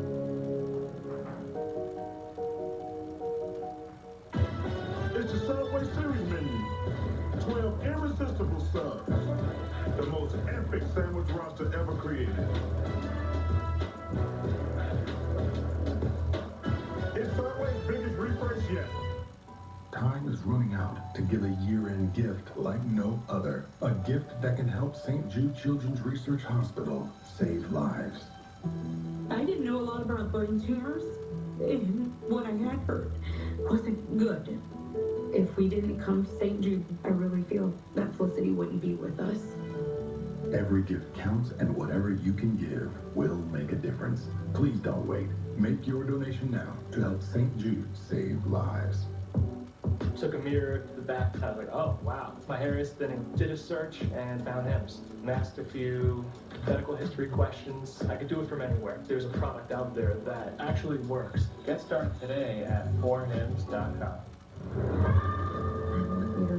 We will get you baby back. You can't stop until we catch this guy. Alert, Missing Persons Unit series premiere. Check local listings. Every search you make, every click you take, I'll be watching you. The internet doesn't have to be so creepy. The DuckDuckGo app lets you search and browse privately, blocking most trackers, all for free. Your search history is never tracked, so it can't be shared. And when you leave search, DuckDuckGo helps keep companies from watching you as you browse. Join tens of millions of people making the easy switch by downloading the app today. DuckDuckGo. Privacy simplified. You rip and tear your old statements and bills, but thieves use this information to steal your identity. Don't be a victim. Get the ID Police, the new ink roller that encrypts all your old documents. So before you throw it out, just roll it on, and your information is gone, both on the front and through the back. Even if the paper is held up to the light, even your medical information is safe with the ID Police. So block it out before you throw it out. Order now and get your ID Police for as low as $9.99 and get free shipping too. This offer is not available on Amazon, so call or click now to get your ID Police for as low as $9.99 with free shipping. Order now. Call 1-800-208-9719. That's 1-800-208-9719 or visit getidpolice.com. So call 1-800-208-9719 now. Hey, why is the Bermuda Triangle so dangerous? Where is Noah's Ark? You think you know your history. Think again. History's Greatest Mysteries, new season, Monday, January 30th at 9 on the History Channel. February 1893. Future U.S. President Teddy Roosevelt publishes The Wilderness Hunter, a book about his youthful adventures in the Dakota Territory. His memoir contains a story that was told to him by an old mountain man who, years before, had encountered an ape-like creature deep in the woods. There were some trappers, and they kept having encounters kind of in the dark. with what they thought were these huge creatures that were leaving huge man-like footprints. One of the guys decided to go off and check traps so the other one would hide back at camp and see what was coming in every time that they would leave camp. When the guy came back from checking traps, he found his friend dead, his body broken over a log, and it looked like it had just been pummeled, and they attributed to an 8-foot-tall, 600-pound ape. The disturbing encounter told to Roosevelt as one of the earliest accounts of American pioneers coming face to face with what many Native Americans called Sasquatch. If the story is true, it seems like Sasquatch wasn't very friendly towards humans who encroached on its territory. There are vastly different ideas within the Bigfoot subculture about Bigfoot's disposition. Some believe that Bigfoot is an angry, homicidal predator. And if you come into its domain, it will try to kill you if it can. Others believe that Bigfoot is merely an animal. And just like a grizzly bear might become aggressive under the right circumstances, over the past century, more of the American wilderness has been settled with the construction of new housing, industry, and infrastructure. But if we have been invading Bigfoot's habitat for so long, then how come no one has ever recovered the body of one? It's been estimated perhaps 2,000 of these things exist throughout the Pacific Northwest. Sounds like a lot, but it really isn't. Considering two of the major ranges, the Cascade Range and the Coast Range make up 68,000 square miles, mostly uninhabited. When you distribute 2,000 of anything in 68,000 square miles, you'd be lucky to run across one in your life. people who believe that Bigfoot is a biological creature will simply talk about how stealthy it is. It's very good at moving through the woods without making any noise, and therefore can slip away at will. Is Bigfoot simply too elusive to be captured? Perhaps. But that hasn't stopped an army of so-called Bigfoot hunters from trying to track it down. The role of citizen scientists is potentially a very significant one. It may well be that major discoveries will be made not by scientists in this arena, but by citizen scientists. Modern Bigfoot hunters use techniques such as wood knocking, playing purported Bigfoot screams while in the woods. These are things that many modern Bigfoot investigators believe will draw any nearby Sasquatch to you. I think the future of Bigfoot research, in a lot of ways, rests with new optics, with thermal imagers, and especially with drones. Thermal imagers attached to drones. I really do see a future where the next big, profound piece of footage is going to be gotten by a drone. Many Bigfoot hunters are very much devoted to the idea that the creature that they're looking for is an undiscovered animal. They believe that if they try hard enough, they could capture sufficient evidence to prove the issue once and for all. Bigfoot hunters have set their sights on catching the beast itself. But the most compelling pieces of evidence that we have right now are the huge footprints that have been found for decades. And according to anthropologist Dr. Chet Meldrum, these impressions in the ground prove that there really is an enormous primate roaming the forest. My research expertise centers around the adaptations of the human body for bipedalism, the habit of walking on two legs. So that put me in a very apropos position to address what is probably the most prolific and, in my opinion, by far the most compelling body of evidence for the existence of Sasquatch, namely the footprints. Dr. Meldrum's interest in Bigfoot footprints started in 1996 when he and a colleague came across a remarkable line of footprints in southeastern Washington. As we walk out there, here's this unmistakable line of footprints in the mud, these 15-inch footprints. And the hair stood up on the back of my neck as I realized a Sasquatch actually walked by here last night. The evidence was really unmistakable to my eye with my background and training. Dr. Meldrum immediately made several casts of the intriguing footprints, the first of many such casts that he has made throughout his career. Based off his research, he has concluded that by analyzing a variety of factors, such as how the foot imprints irregularities into the ground, or the spacing of the toes in the dirt, it is possible to determine when footprints have been faked and when they were really made by a 15-inch foot.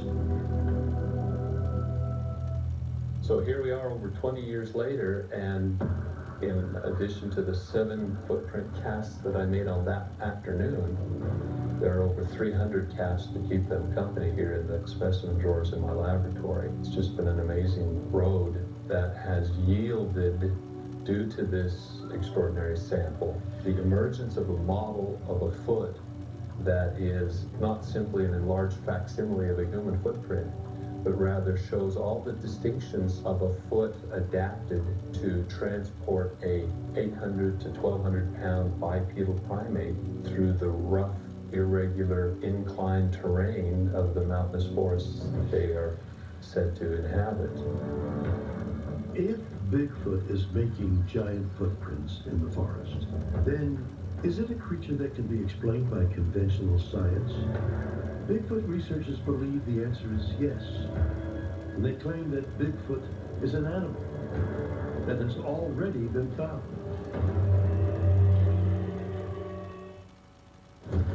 The 5-man team has just disabled thermal cameras with hairspray. Daring risk, dramatic payoff. You can't make this stuff up. History's Greatest Heists with Pierce Brosnan, Tuesday, February 7 on the History Channel. We all sit at the same table with the same goals in mind. Time to dig up some treasure. Oh, boy, that. Baby. An all-new episode of The Curse of Oak Island, Tuesday at 9, only on the History Channel. At Domino's, next time you order 2 medium 2-topping pizzas for $6.99 each, you could be in for a shock.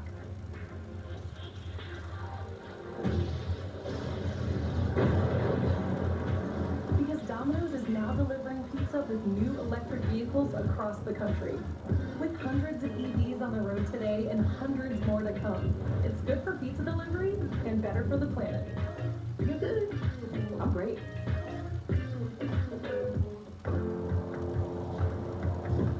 Fun stuff goes into your vehicle every season of the year. But so does some really messy stuff.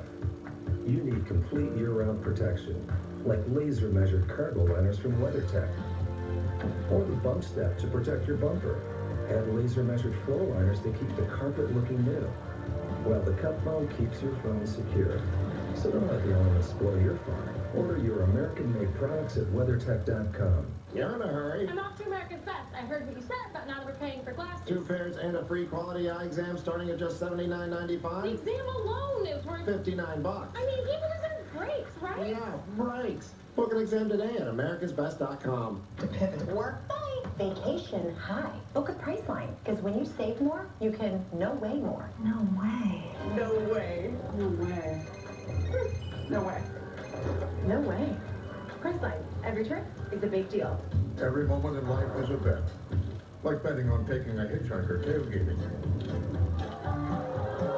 But life doesn't offer you up to $1,000 back in free bets if you don't win. So bet on America's #1 sportsbook, FanDuel, and make every moment more. You couldn't come home this holiday. You set some drinks to take your place.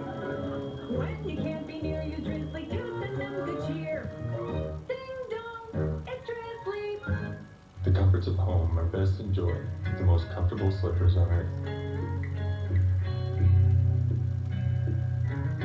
Because there is no place like home, and no slippers like natural sheepskin slippers from Overland.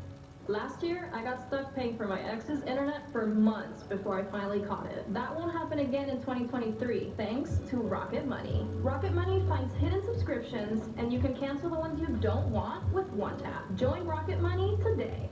I love your browser history. You are so generous with your personal data. Switch on privacy. Switch off trackers and viruses. Go to NordVPN.com. NordVPN. Safely be you. We all know butt odor is something we all have in common, right? And there are times when a shower alone just isn't enough. But do you know what is? Lumi. We put Lumi to the test and compared it to a shower with soap and water alone. 12 hours after a shower with soap and water, the average crotch has an odor score of 5 out of 10. But 12 hours after a shower with soap and water and then applying Lumi, the odor score was 0. Just a pea-sized amount rubbed in like a lotion, odor's gone. And if Lumi can control butt odor, imagine what's possible for your kids.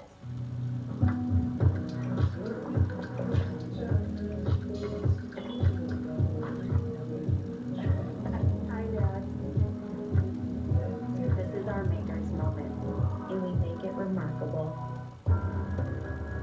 The Virunga Mountains, German East Africa, 1902. Explorer Robert von Berenger is leading an expedition up Mount Sabino when he comes upon a troop of gorillas, which is extraordinary because according to mainstream scientists at the time, gorillas aren't supposed to live in the mountains.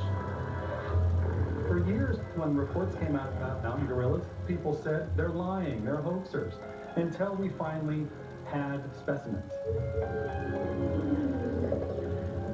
And now the mountain gorilla are part of the public and historical record. The discovery of the gorilla is actually a very good example of the manner in which the existence of an unknown primate species was eventually recognized by Western science. And science requires a type specimen in order to justify the recognition of a novel species. For Bigfoot researchers, the discovery of the mountain gorilla is an example of how the assumptions of mainstream scientists are not always correct. And they argue that if the mountain gorilla survived in the African mountains, unrecognized by science until 1902, then it's possible that Bigfoot is alive in the vast forests of North America. It just hasn't been verified yet. But is Bigfoot really an unknown creature? Or is it simply another name for a creature we've known about for decades? There's various theories as to what this type of primate is. But it most likely is related to this line of apes out of Southeast Asia, the most famous of which was called Gigantopithecus, the largest apes that ever lived. Gigantopithecus was a species that existed during the late Pleistocene, perhaps until as recently as 200 to 300,000 years ago, according to the fossil record. It was a giant primate of literally King Kong proportions that could have stood 10 feet tall and weighed in excess of 1,000, 1,200 pounds. The theory that what we call Bigfoot is actually Gigantopithecus has profound implications. If true, it would mean that the existence of Bigfoot has already been scientifically verified. There's just one problem. According to paleontologists, Gigantopithecus became extinct a long time ago. Gigantopithecus has often been characterized as a creature that fed exclusively on bamboo, and hence went extinct when those bamboo forests also expired. But much more insightful analyses of the fossilized teeth of Gigantopithecus suggest that it had a diet that was quite diverse, which is quite interesting to have an animal that size that still had a very diverse omnivorous diet. But even if Gigantopithecus has somehow survived into the present, questions remain, such as, how does such a large creature migrate from the bamboo forests of Southeast Asia all the way to North America? If Bigfoots are descendants of Gigantopithecus or a line of apes like it, they probably came over the land bridge the same way that Native Americans did. Back when Siberia and Alaska were connected and all sorts of animals were able to cross over the Bering Strait. Bigfoot researchers are steadfast in their support of the Gigantopithecus theory. But most experts reject the idea due to lack of evidence. But what if the evidence does exist, and scientists simply aren't looking for it in the right places? Wind River Mountains, Wyoming, 1972. Naturalist John Mysinski is spending the summer working for the U.S. Forest Service. I was employed by the U.S. Forest Service in the Wyoming Game and Fish Department on a cooperative study. The project was set up so that I would live in the wild. Late one night, John feels what he thinks is a large bear pressing against the outside of his tent. I was approached by something that cast a shadow. The moon was just coming up, it was almost a full moon. I clearly saw a hand with 4 fingers and an opposed thumb, like a human hand, and it was large. It was twice the size of my hand. It was getting aggressive with its movement on the side of the tent. I hit it with the back of my hand. Whatever it was, it backed up, ran back behind some trees, so I was totally perplexed. I have to say that the thought of Sasquatch never occurred to me at that moment. When John reported the encounter to the Forest Service, he learned that there had been a rash of similar reports. His boss, afraid the sightings might be the work of a prankster, asked him to investigate and interview the witnesses. I eventually interviewed about 25 people. The most interesting one was a young man in a little cabin up against the mountain. He had reported seeing one of these behaving aggressively in front of his cabin, and he shot it. And he thought he killed it, but it got up immediately and ran off. John visited the cabin and, incredibly, found that there were hair samples left near the house. He collected the hairs and brought them to Walter Berkby, a well-known forensic anthropologist and leading expert on hair analysis. The analysis came back a few days later, and Walter Berkby said, and this is a quote, "This is my first stumper. These hairs are primate," and he was certain about that. The result was controversial because the hairy primate is not of an animal native to Wyoming. That kind of suggested the idea of Bigfoot. Solid physical evidence of a primate in Wyoming? You might think that the scientific community would be thrilled by such a discovery. But John quickly realized the perils of making that assumption. The head of the research division actually chewed us out, pointing his finger at us and saying, "If your names are ever associated with this word Bigfoot again, I will personally see to it that you're fired." If hard evidence of Bigfoot really exists, then why are scientists so eager to dismiss it? Maybe it's safer to think that it's all just a delusion or a hoax. Or perhaps Bigfoot doesn't fit into their preconceived notions of the world. In any case, some evidence is difficult, if not downright impossible, to ignore, as you shall see. The Sport Clips MVP haircut experience is like nothing else in the world. And now, it's better than ever. It's a perfectly steamed hot towel, infused with our signature scent. A 7-point massaging shampoo. And neck and shoulder, Nirvana. Oh yeah. The MVP haircut experience, only at Sport Clips. The good times don't have to stop. Perfect. Just use your Drizzly app to shop. Get the right libation for whatever situation. Ding dong, it's Drizzly. I've always heard about it and listened to stories and cried and thank God that it wasn't my child. And then it was my child.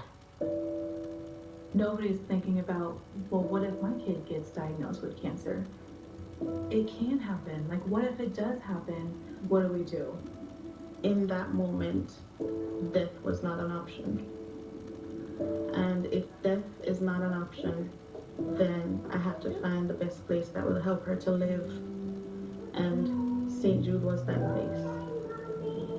At 2 years old, she was formally diagnosed with rhabdomyosarcoma, and that is a solid tumor, cancerous solid tumor. Azalea's cancer was in a peculiar position that made it difficult to treat. The doctor, she was telling us that, okay, the first thing you need to know is that we can take care of this. And then I was told that I wouldn't have to pay for it. Thanks to your help, families never receive a bill from St. Jude for treatment, travel, housing, or food, so they can focus on helping their child live. Join with your debit or credit card right now, and we'll send you this St. Jude t-shirt that you can proudly wear to show your support. When you donate and when you contribute, you are saving lives around the world. Not just that one child that you see on TV or that one child that you may know. I would say this is one of the best donations you could possibly make. These kids deserve a fighting chance. St. Jude saved her life, and it saved us as a family, and for that we'll be forever grateful. Please call, go online, or scan the QR code below. Become a partner in hope today. Kickstart your new year with the winter season in Candy Crush. Crush the competition to win delicious rewards.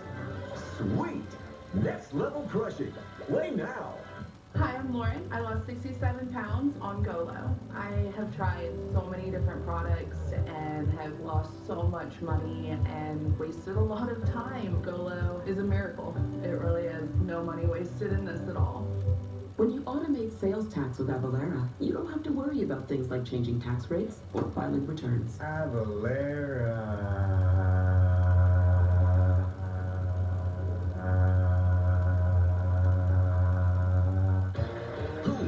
Away with the most unique find. Will it be Mike? This is a dog fight. Robbie. I want it. Danielle. And I feel it. Or will celebrity guest Jack White outpick them all? You could walk away as a champion. Don't miss American Pickers. New episodes Wednesday at 9. Only on the History Channel. The Sierra Nevada Mountains, spring 2019. Researcher Robert Connor is leading a Bigfoot expedition in a remote part of the wilderness. It was about dusk, getting a little bit darker, and all of a sudden we hear these horrendous footsteps. As we looked in front of us, what we saw had 2 legs. And it looked like a conical-shaped head, broad shoulders, and it's sitting right there. I'm looking at it. Robert and his companions were astonished by the 2-legged creature moving near them. But what happened next was even more extraordinary. As soon as that happened, it was like somebody had parked their car down there and turned on headlights, lit up the whole area. And I remember looking at that, and the lights stayed on. 1, 2, 3, 4. And then it just went silent. But we were in such shock and pure amazement from that sighting. A sudden, brilliant illumination deep in the forest, just before the mysterious creature Robert saw seemingly disappeared. Why do they sound like a fantastical story? This wasn't the last time Robert observed such a strange occurrence. This last expedition, I experienced more lights. We had some activity one night, and I remember at one point, Bigfoot turned its body and it looked back at me, and then this blue light was a blue streak through the forest, and it shot off to the right. I still can't wrap my head around it. But still, other people experience that. They're seeing the same things. People are starting to see these white orbs, the blue lights, the streaks. So there's that common denominator in there. Robert and others who have seen these inexplicable lights may not have all the answers.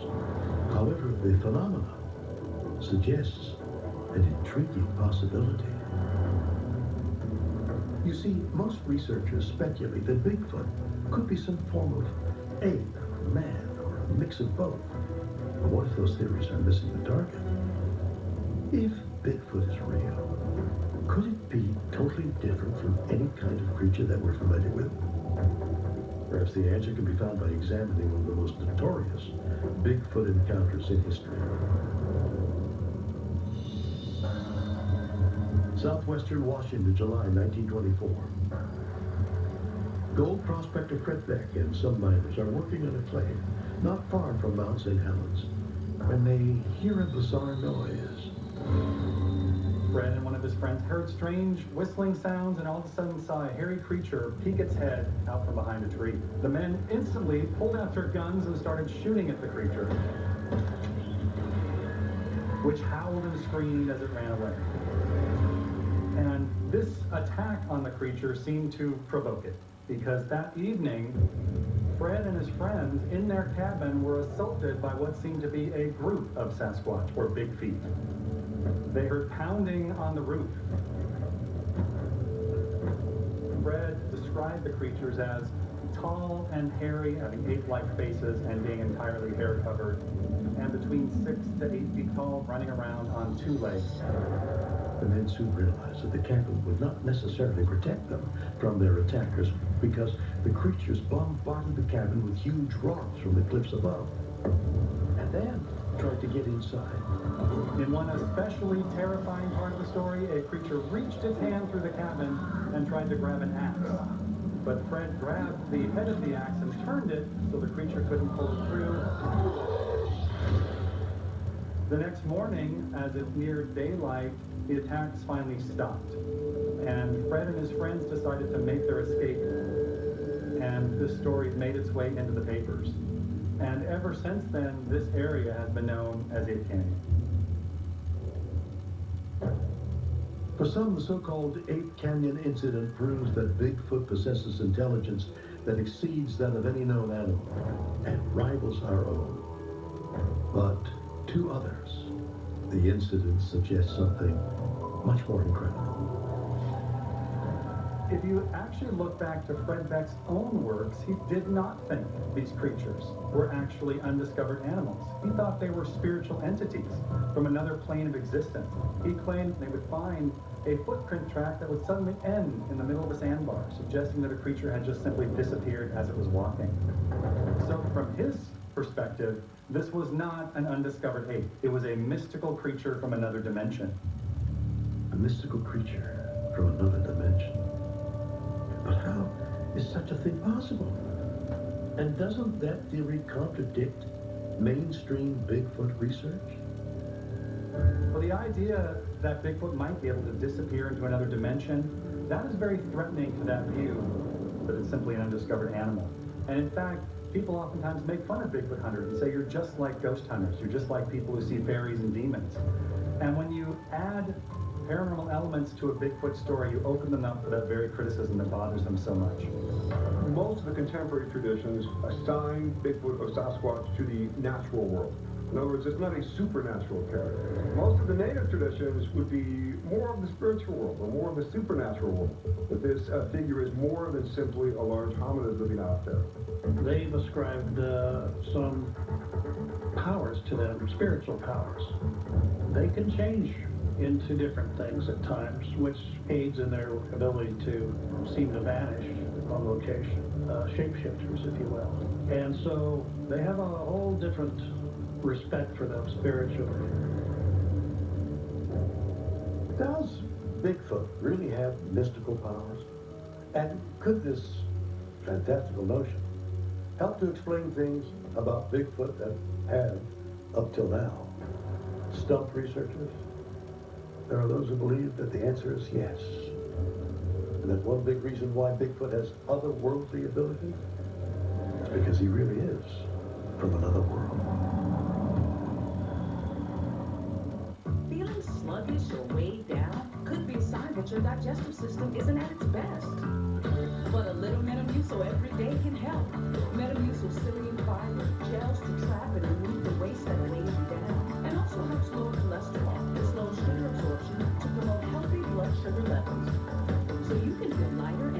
energetic. Lighten every day the Metamucil way. Feel less sluggish and weighed down after just 14 days. Sign up for the 2-week challenge at Metamucil.com.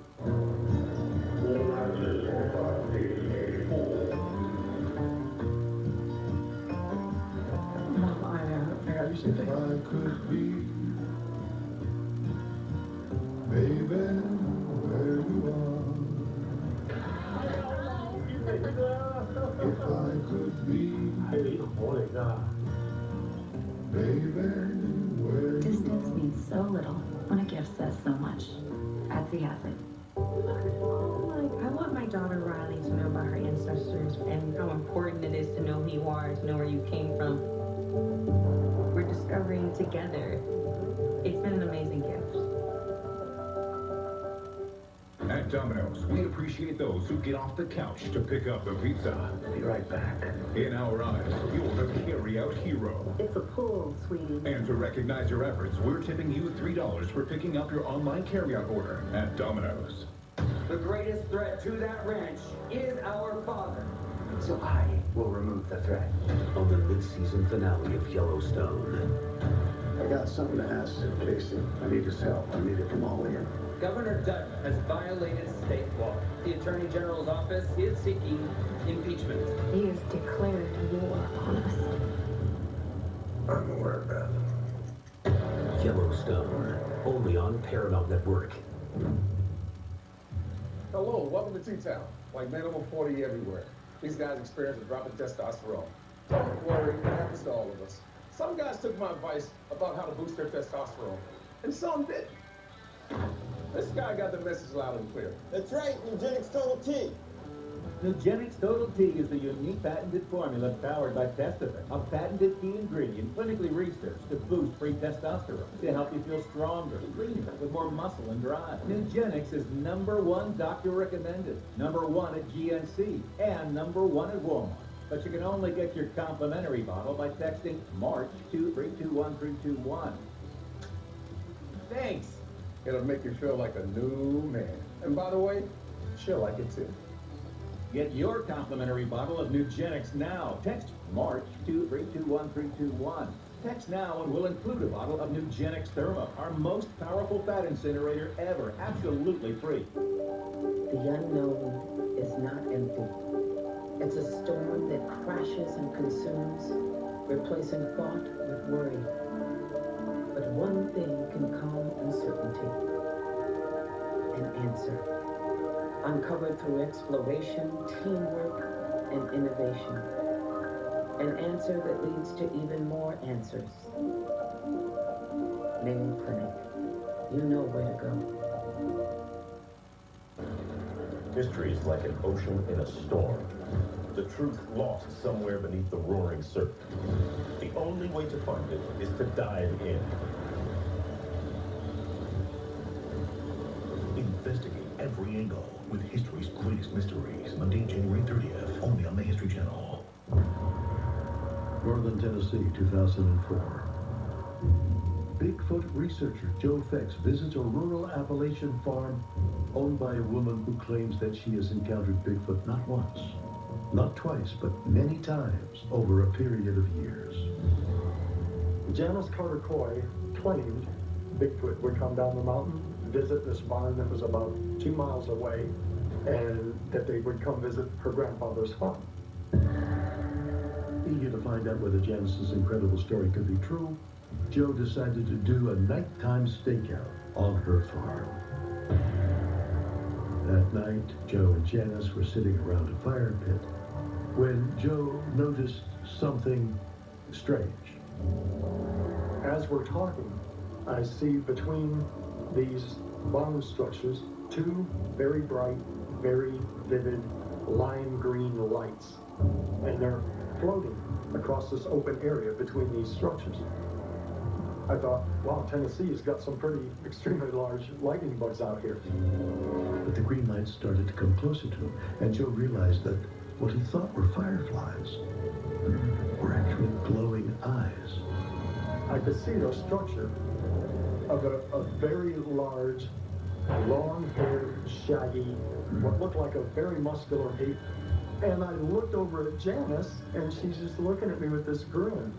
And she says, he wants to know if you're going to go back to Colorado and tell people you saw fireflies. And how Janice would even know that that thought even entered my head, brief as that thought was, I really have no idea. Joe was astonished to see that Janice seemed to be able to mentally communicate with the creature, which was somehow reading his mind too. Janice said, he wants you to come back to the ditch line. He wants to see you. He wants you to see him. And I thought, oh, this is insane. But she gives me this big flashlight, so I started walking over there and back out behind the house. And I pointed the light forward, and here in this open area stood this guy that had to be about 8 or 9 feet tall. I've never heard or seen anything like it in my entire life. You'd think that after standing toe-to-toe with Bigfoot, Joe would remember everything about such an encounter. But as it turns out, Joe's memory is a little fuzzy. I don't know what happened at the tail end of that. I just remember standing back at the camp talking to Janice. I don't remember walking away. I don't remember how did that end, which is, to me, even now, all these years later, is really bizarre. To many observers, Joe's description of Bigfoot sounds less like a primate and more like something paranormal.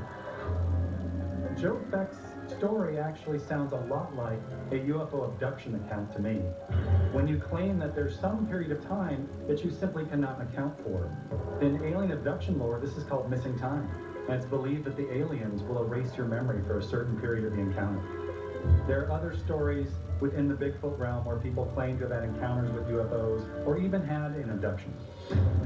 Could Bigfoot actually be an extraterrestrial? Some Bigfoot researchers would argue the answer is yes, and that the strongest evidence lies not in what happened during Joe's Bigfoot encounter, but what happened after. 2 weeks later, it may be 10:30, 11 o'clock in the morning. I go into the shower, and I come back out of the shower, dry off real quick, relax for a minute, have a cup of coffee. I unconsciously reached back here, and I could feel something. I realized there was a relatively deep hole that I could fit my pinky into. It didn't feel like a wound. It felt perfectly fine. It didn't hurt at all. There was no sensation. An inexplicable hole in your head isn't something that's easy to understand.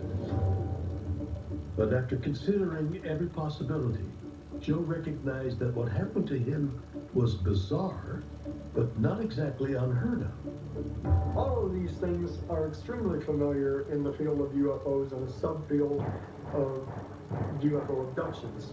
They have similarities in their patterns of behavior, similarities in the environment and the circumstances, similarities in the side effects. I don't know if these things are related, but there is a correlation. Joe Fix may not have any definitive answers about Bigfoot or about his experience. But what he does have are some intriguing possibilities to consider, thanks to the information that he has exchanged with other Bigfoot researchers. And there are some who believe that this kind of cooperation will finally prove that Bigfoot is real.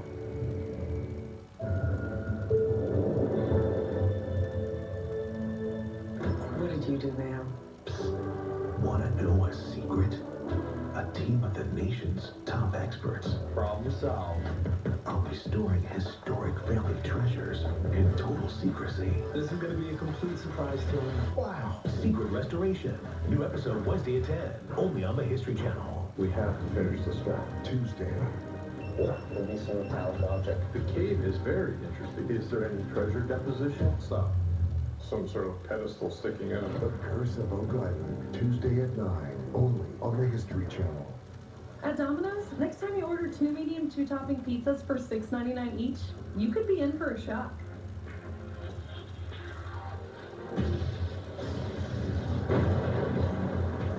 Because Domino's is now delivering pizza with new electric vehicles across the country. With hundreds of EVs on the road today and hundreds more to come, it's good for pizza delivery and better for the planet. You good? I'm great.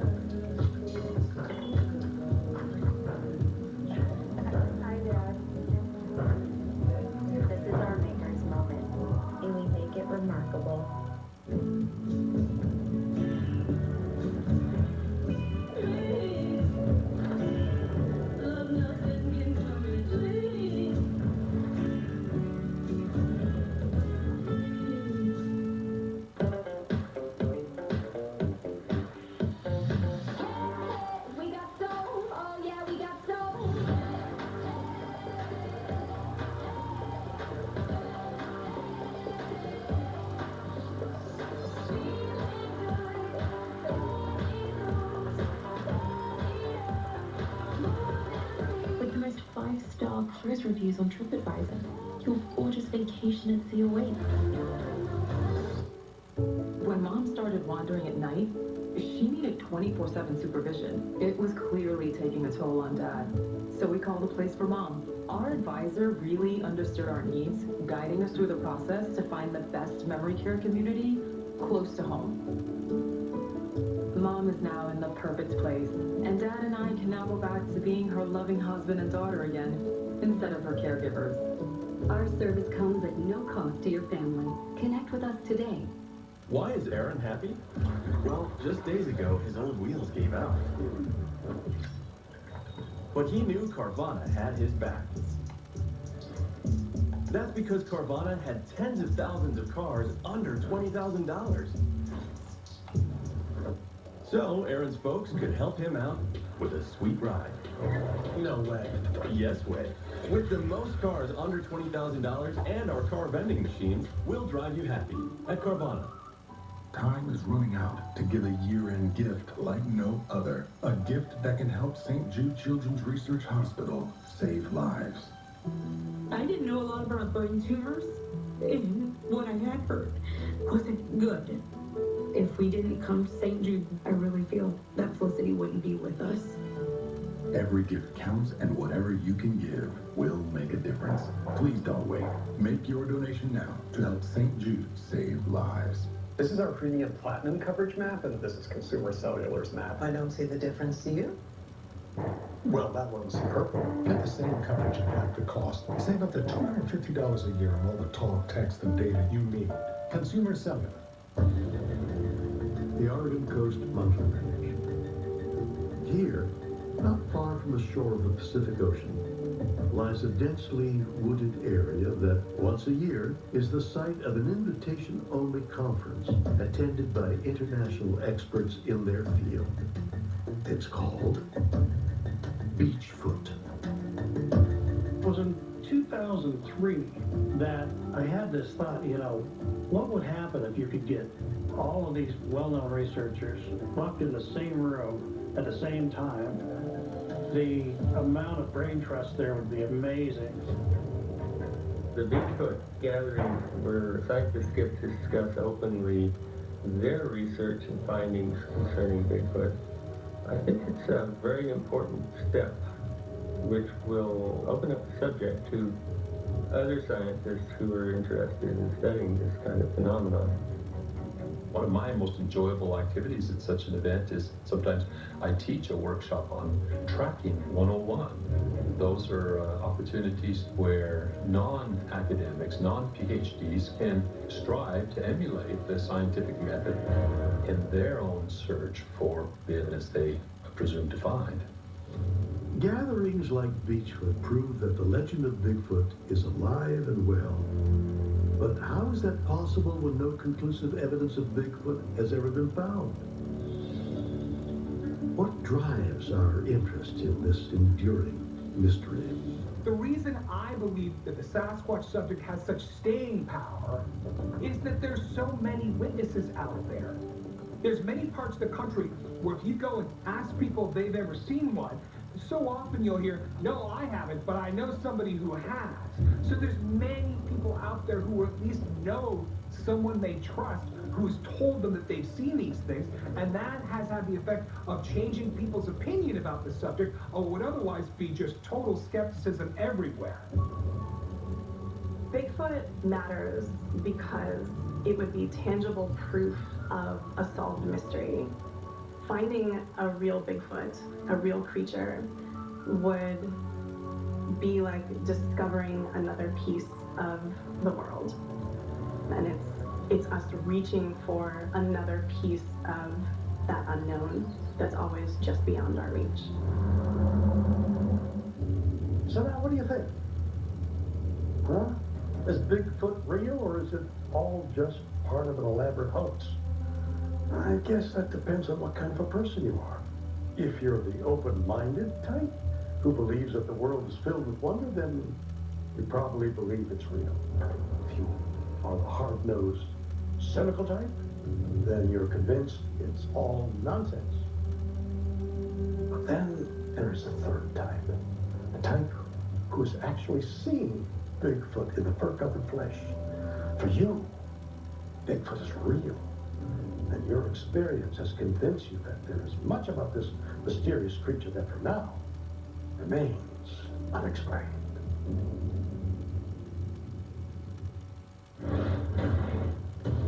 A master surgeon with no medical training. A Hollywood producer whose most outrageous story turned out to be the one about himself. And a jazz musician whose greatest performance was the one that was given off stage.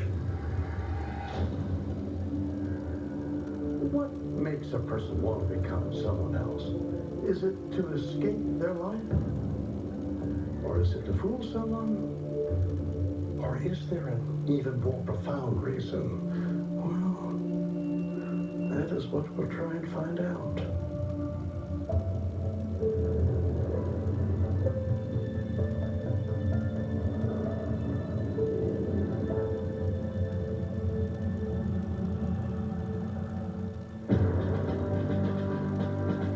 The Sea of Japan, September 1951. As the Korean War rages around it, the Royal Canadian destroyer, HMCS Cayuga, brings aboard 19 badly wounded South Korean soldiers requiring immediate surgery. Dr. Joseph Sear, the ship's newly arrived physician, is called upon to perform a series of procedures to save the men's lives. There's quite a few wounded men. They're taken on board, and the ship captain tells Dr. Sear, you have to operate, you have to save these guys. So according to all accounts, Dr. Sear takes this relatively calmly and goes to it. While the patients are prepped for surgery, Dr. Sear reviews a medical textbook in his private quarters to prepare himself for what would be the defining moment of not only his career, but his entire life. He performs a number of operations on these wounded South Korean soldiers, removing bullets, doing chest surgery, and by all accounts, he was successful. The story of Dr. Sear's valiant performance hit Canadian newspapers and spread like wildfire. Across the country, people read about the naval doctor's heroic efforts to save the lives of the Korean soldiers. But there was at least one woman who was stunned by the news that Dr. Joseph Sear had become a national hero. And as it turned out, she had a very good reason to be surprised. The mother of Dr. Joseph Sear was reading the newspaper and reads this account of her son. So she phones her son up, and her son is sort of like, no, I'm still posted in New Brunswick. I'm not on a ship. What are you talking about? And it becomes obvious very quickly that the guy on board the destroyer is an imposter. The mother of the real doctor contacts the RCMP, Canada's equivalent to the FBI, and the shipboard captain on the destroyer is told, well, your surgeon is an imposter. We've got to take him into custody. He's taken back to Canada. He's put before a court that would reveal that he's Ferdinand Demara of Lawrence, Massachusetts. An American from Massachusetts, masquerading as a Canadian naval doctor in the Sea of Japan. But how? And why? Ferdinand Demara is a very fascinating man. First of all, he came from a middle-class family, very comfortable, but then they suffered the Great Depression. They had to move. They had to downgrade, as it were. They get to a poor neighborhood, less of the affluent or semi-affluent amenities. So he went from a lot to less, but it seemed to bother him more than his parents, the best that we can tell. And therefore, he had to fill in the difference. By all accounts, he's a very smart kid. You know, does well at school, but he drops out of high school, and he starts this weird sort of moving around and trying on new personas. It turns out that he has the ability to memorize very quickly. He even claimed that he had a photographic memory, so that he could look at something, say that really belongs to me, and with a very good intellect, he could carry this off. And he found he could borrow any kind of credential become that person represented by that credential. He starts that from a very early age, and he joins the military, goes AWOL, joins other branches of the military.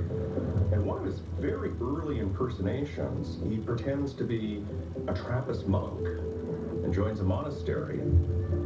At the time, he was pretending to be a Christian monk. He made friends with a Canadian doctor named Joseph Cyr, and he then goes to enlist in the Canadian Navy and announces that he's Dr. Joseph Cyr and uses the same credentials that the real doctor had. There's a war going on at the time in Korea, so they don't ask too many questions. They're just delighted to get a surgeon. In addition to posing as a military surgeon and a monk, Demara tried his hand at impersonating a number of other professions, including civil engineer, zoologist, psychologist, philosophy professor, and lawyer, among many others. Demara became so adept at impersonation that he eventually became known by his most famous alias of all, the Great Imposter. Ironically, Demara's life went full circle. After pretending to be all these different identities his whole life, in the end, he became famous for who he was. Oh, I've been a surgeon lieutenant in the Royal Canadian Navy. You operated on people? Mm-hmm. Isn't that rather dangerous? Yeah, you might say that. Where did you steal your new credentials? I acquire these things. I know, you keep telling me that. I hate to bring the word steal into this conversation. He appeared on You Bet Your Life with Groucho Marx, and he makes it clear that he, quote, acquired credentials, and that he's going to use his prize money to buy more credentials. Are you in jail in Canada? No. In the United States? Have you been in jail? Yes, I have been in jail. I spent